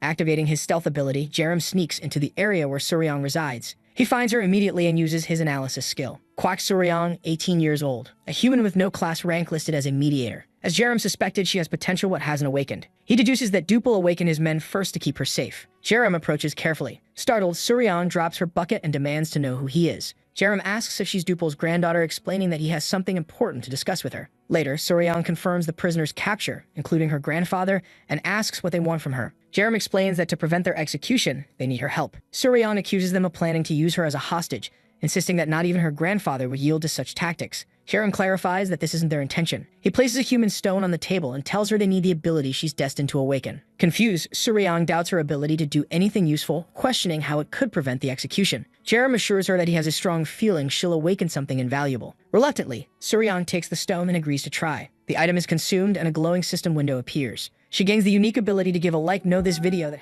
a system window pops up in front of her, and she's just unlocked some unique skill called Mediator. Our boy immediately asks what it does, and she explains it's basically a supernatural contract maker. It helps people negotiate and set binding conditions. Suryang decides to test it out right then and there, using herself and Jerem as guinea pigs. She activates the skill, and boom, a literal contract materializes out of thin air. She writes in a clause saying Jerem can't lie to her, and if everything he says is true, she'll work for him for a month. But what if he's lying? Both he and Izio get teleported straight back to paradise. She looks at our boy, dead serious, and asks if he's down to take that deal. Jerem agrees without hesitation. They shake on it, and since everything checks out as true, Suryang's now officially his subordinate for the next month, which means he can give her orders and she's got to follow them. Our boy's already scheming, thinking about how this contract ability is going to make negotiating with Duple way easier. Meanwhile, Suryang bows respectfully and tells him she's looking forward to working together, clearly relieved that things worked out. Jerem smiles and tells her that he wants her to come with them to paradise to help deal with the Hammer Gang situation. Cut to the prison, and Duple's cell door swings open. Guards tell him he's got a 30-minute meeting with the leader of the 3rd squad. Following behind the guards come Jerem, Izio, and a very confused-looking Suryang. Duple immediately assumes they've taken his granddaughter hostage too and says no matter what they do, he won't change his decision one bit. Jerem stops him right there and explains that Suryang isn't a hostage. She's here to help change his stubborn mind. The girl steps forward and tells her grandfather she's awakened now too, then activates her mediator skill. Then a contract pops out informing him that for the next 30 minutes, Jerem will only speak the truth, and if he lies, he'll yawn twice. Our boy tells the old man to listen carefully once he accepts these terms, since Duple's got nothing nothing to lose, he accepts, ready to hear what this punk has to say, though he's convinced nothing will change his mind. Well, that is about to change real quick because Jerem walks up close and drops a bombshell, saying how he wants to destroy the shield too. They've got common goals here, so why not join forces? Duple's brain literally short-circuits for a second. Did this shield squad leader just say he wants to take down his own organization? Well, that has to be an obvious lie. But Siriong reminds him that if Jerem was lying, the skill would have caught it already. Our boy lays out his plan, telling him how he's going after Lee Sangshul, and to pull it off, he needs Duple to temporarily bow his head to the shield. Duple knows Jerem's strong, he's seen it firsthand, but he also knows Sangshul is on a completely different level. The only reason Duple survived their last encounter was because his comrades sacrificed themselves, and even then, Sangshul wasn't trying. The man didn't even use half his power. So Duple genuinely can't comprehend how Jerem plans to catch someone that monstrously strong. Then our boy says something that makes everyone freeze. I know the future. He explains that's exactly how he knew to awaken Siriong. He knew about her potential before she did. Duple looks at his granddaughter for confirmation. She tells him that she got nothing from the system. That means whatever our boy just said was true. Duple then looks at our boy and asks him how that could be. How can he know the future? Is it because of his skill? Our boy laughs and says, no, it's not my skill. And besides, I have many secrets of my own. Then he addresses Duple's earlier question, saying how he knows that Old Man is much stronger than he had imagined, and that is exactly why he needs Duple's help. Duple laughs, imagining the future where he beats Lee Sang-chul and asks our boy for his name. Then after processing all this, Duple finally gets it and declares Jerem his new brother right then and there. Since their bond maxed out, our boy receives new skills from both Duple and Siriom, vehicle modification and mediator. Jerem heads straight to Sangshul's office to report that he convinced Duple and got him to agree to everything. Sangshul is shocked, wondering how this idiot managed to do something that he couldn't for years, and asks him for his secret, but our boy gives him that cheesy line of how he tried convincing him wholeheartedly and he agreed. Now Sangshul is even more surprised when our boy says Duple accepted all of their terms, which means it's not a false surrender. That bastard isn't pretending. Then Sangshul started thinking to himself how our boy isn't just strong, he's actually useful too. He praises Jerem for handling it so well, saying that's one less headache for him to deal with. Sangshul invites him to sit down and asks why he's so invested in saving people. Jerem keeps it simple. It makes dealing with everything easier. Then comes the classic moral test. What would you do if you had to sacrifice one person to save 10? Our boy doesn't even hesitate and answers that he would gladly sacrifice one person to save others. Sangshul suddenly bursts out laughing and asks if Jerem's ever heard about the struggles actors face. Apparently, the really good ones usually have 3 or 4 mental disorders, and Sangshul admits he's no different. He thinks our boy might be cut from the same cloth because a normal person wouldn't give such a brutally direct answer. Jerem's philosophy is simple. If you want to save a lot of people, you've got to be willing to play the villain. Sangshul finds this hilarious and tells him that in 3 days, they're going somewhere together. Jerem asks if he can bring Isio along too, saying that he trusts her completely, and Sangshul agrees. 3 days later, our boy's still grinding away at training when finally that annoying quest to win the girl's heart gets completed. Jerem levels up his divine demonic martial art ability. Right on cue, a shield soldier shows up saying the commander-in-chief wants to see them. They head over, and Sangshul is already waiting by a car. The 3 of them pile in and drive off to God knows where. Eventually, they pull up to some building, get out, and head inside. They stop in front of this old, rusty-ass door that looks like it hasn't been opened in decades. Sangshul turns to them and says he's about to show them humanity's hope. They pass through that sketchy door into a tunnel, only to find another door ahead except this one's brand new, heavily reinforced, and guarded like it's hiding nuclear launch codes. There's a big sign saying outsiders are strictly forbidden. The door opens, and what Jerem and ICO see inside is wild. A massive secret laboratory filled with scientists in white coats, and everywhere you look there are huge glass containers storing zombie bodies and organs like some twisted science exhibit. Sangshul casually invites them in to check out the awakened research laboratory. As Sangshul is giving them the grand tour, our boy asks if they've been researching zombies this whole time. The old man nods casually, explaining they study zombies to prepare for potential future threats. They reach the end of the lab and stop in front of this massive door. Sangshul presses a button. It scans his fingerprint, and the door slides open to reveal an office. Inside is a man in a white coat, and Jerem immediately recognizes him. This is Su-Han Chol, director of the Research Institute, and more importantly, one of the names on Jerem's personal kill list. Sangshul introduces the professor to the new SHIELD heroes he mentioned in their last meeting. Hanshul acts all thrilled to meet them, but our boy's already activated his analyze skill. Then all of Hanshul's pop up looking at the system window. Jerem's pretty sure this is the psycho who created that creature they ran into at the hospital. Still, he keeps it professional, smiling as he tells Hanshul how pleased he is to meet him and introduces Isio. Sangshul announces he's about to show them a new human race today, and Hanshul looks nervous, asking if everything's really going to be okay. The old man reassures him these two can be trusted. There's nothing to worry about. The professor presses some buttons on a touch panel, and a metal box opens up in front of them. What they see inside makes their blood run cold. 2 large, muscular bodies with red skin lying under glass. Jerim analyzes them and gets the details these are mixed creatures, mutant-human hybrids. Sangchul explains like it's no big deal that these people are his brothers and sisters, volunteers for his project to create a new human race. He's genuinely excited about combining mutant power with human intelligence. According to him, the participants willingly agreed to be injected with mutant blood. But Jerim's mind is racing because he knows how this is supposed to go in his visions. He saw the test subjects' bodies rejecting the mutant blood, swelling up and literally exploding into pieces. So how the hell did Sangchul make it work? Hanchul explains they needed strong survivability to overcome the rejection, but you can't just increase that at will. Then the solution appeared. Sangchul gestures towards something called the root, and our boy and ECO are completely lost. Jerim activates analysis but gets basically nothing useful. All the info he got was that this thing was a cell along with some gibberish. Our boy thinks how it's absurd that thing is quite huge for a mere cell. He thinks about how the cell's info is the same as the infected zombies, and he wonders if it's just like how the infected zombies were created. Then he asks Sangchul what that thing is, and this bastard starts boasting and calls the root a miracle that can save many through the sacrifice of some. Then he gestures at Hanchul to show them what he means. Hanchul presses another button, and a hatch opens, revealing a man they're about to feed to this thing. Izio looks disturbed, but the professor quickly says not to feel bad because this guy's a criminal and murderer who deserves to die. The root opens its massive, toothy mouth, and they watch in horror as it devours the man in literally seconds. After finishing its meal, the root opens its mouth again and spits out a golden ball. Jerim's analysis identifies it as monster excrement. Hanchul explains this is the lifestone, which massively increases survivability even higher than zombies and drastically reduces the rejection rate of mutant blood. It also extends how long the new human race can operate while keeping their sanity intact. Jerim points out that the shield better keep all this under wraps because if word gets out, it's going to be a nightmare to deal with. Sangchul pats him on the shoulder, saying he knew our boy would understand. The professor's also thrilled about gaining more reliable comrades and hopes for fruitful cooperation. Since Hanchul's favor meter just maxed out, Jerim receives a new skill called biotechnology. It lets him transplant and transfer cells into bodies using mana after successfully copying the skill. Our boy turns to Sangchul and asks if the lifestone has any side effects, and Sangchul casually reveals there are none, saying how he's been taking it himself for ages. He promises to provide them for both Jerim and Icio in the future. He even hands Jerim the stone that just came out so he can check it himself. Our boy's internal monologue is screaming at this point. Sangchul needs to die now, because the longer they wait, the stronger and more untouchable he's going to become. Sangchul wants to show off the power of his new human race and opens the glass cases. The mutant people wake up and actually start talking to the commander-in-chief like normal humans. He tells them since research is progressing well, they'll be released soon. That's when Jerim makes his move. While Sangchul is distracted, our boy activates multiple skills at once: Blue Flame Dragon, Acoustics, Fear, and 10-man Rule. Now that the preparations were done, he ran towards Sangchul, and without a single second of hesitation, he delivered an absolutely devastating blow straight to Sangchul's head and obliterated it into tiny pieces. His body dropped to the floor, blood pouring everywhere, splashing all over the stunned mutant people who were just standing there processing what the hell just happened. Hey, wasn't this guy hyped as the big bad like in the previous chapter? And now he is dead just like that. What the hell?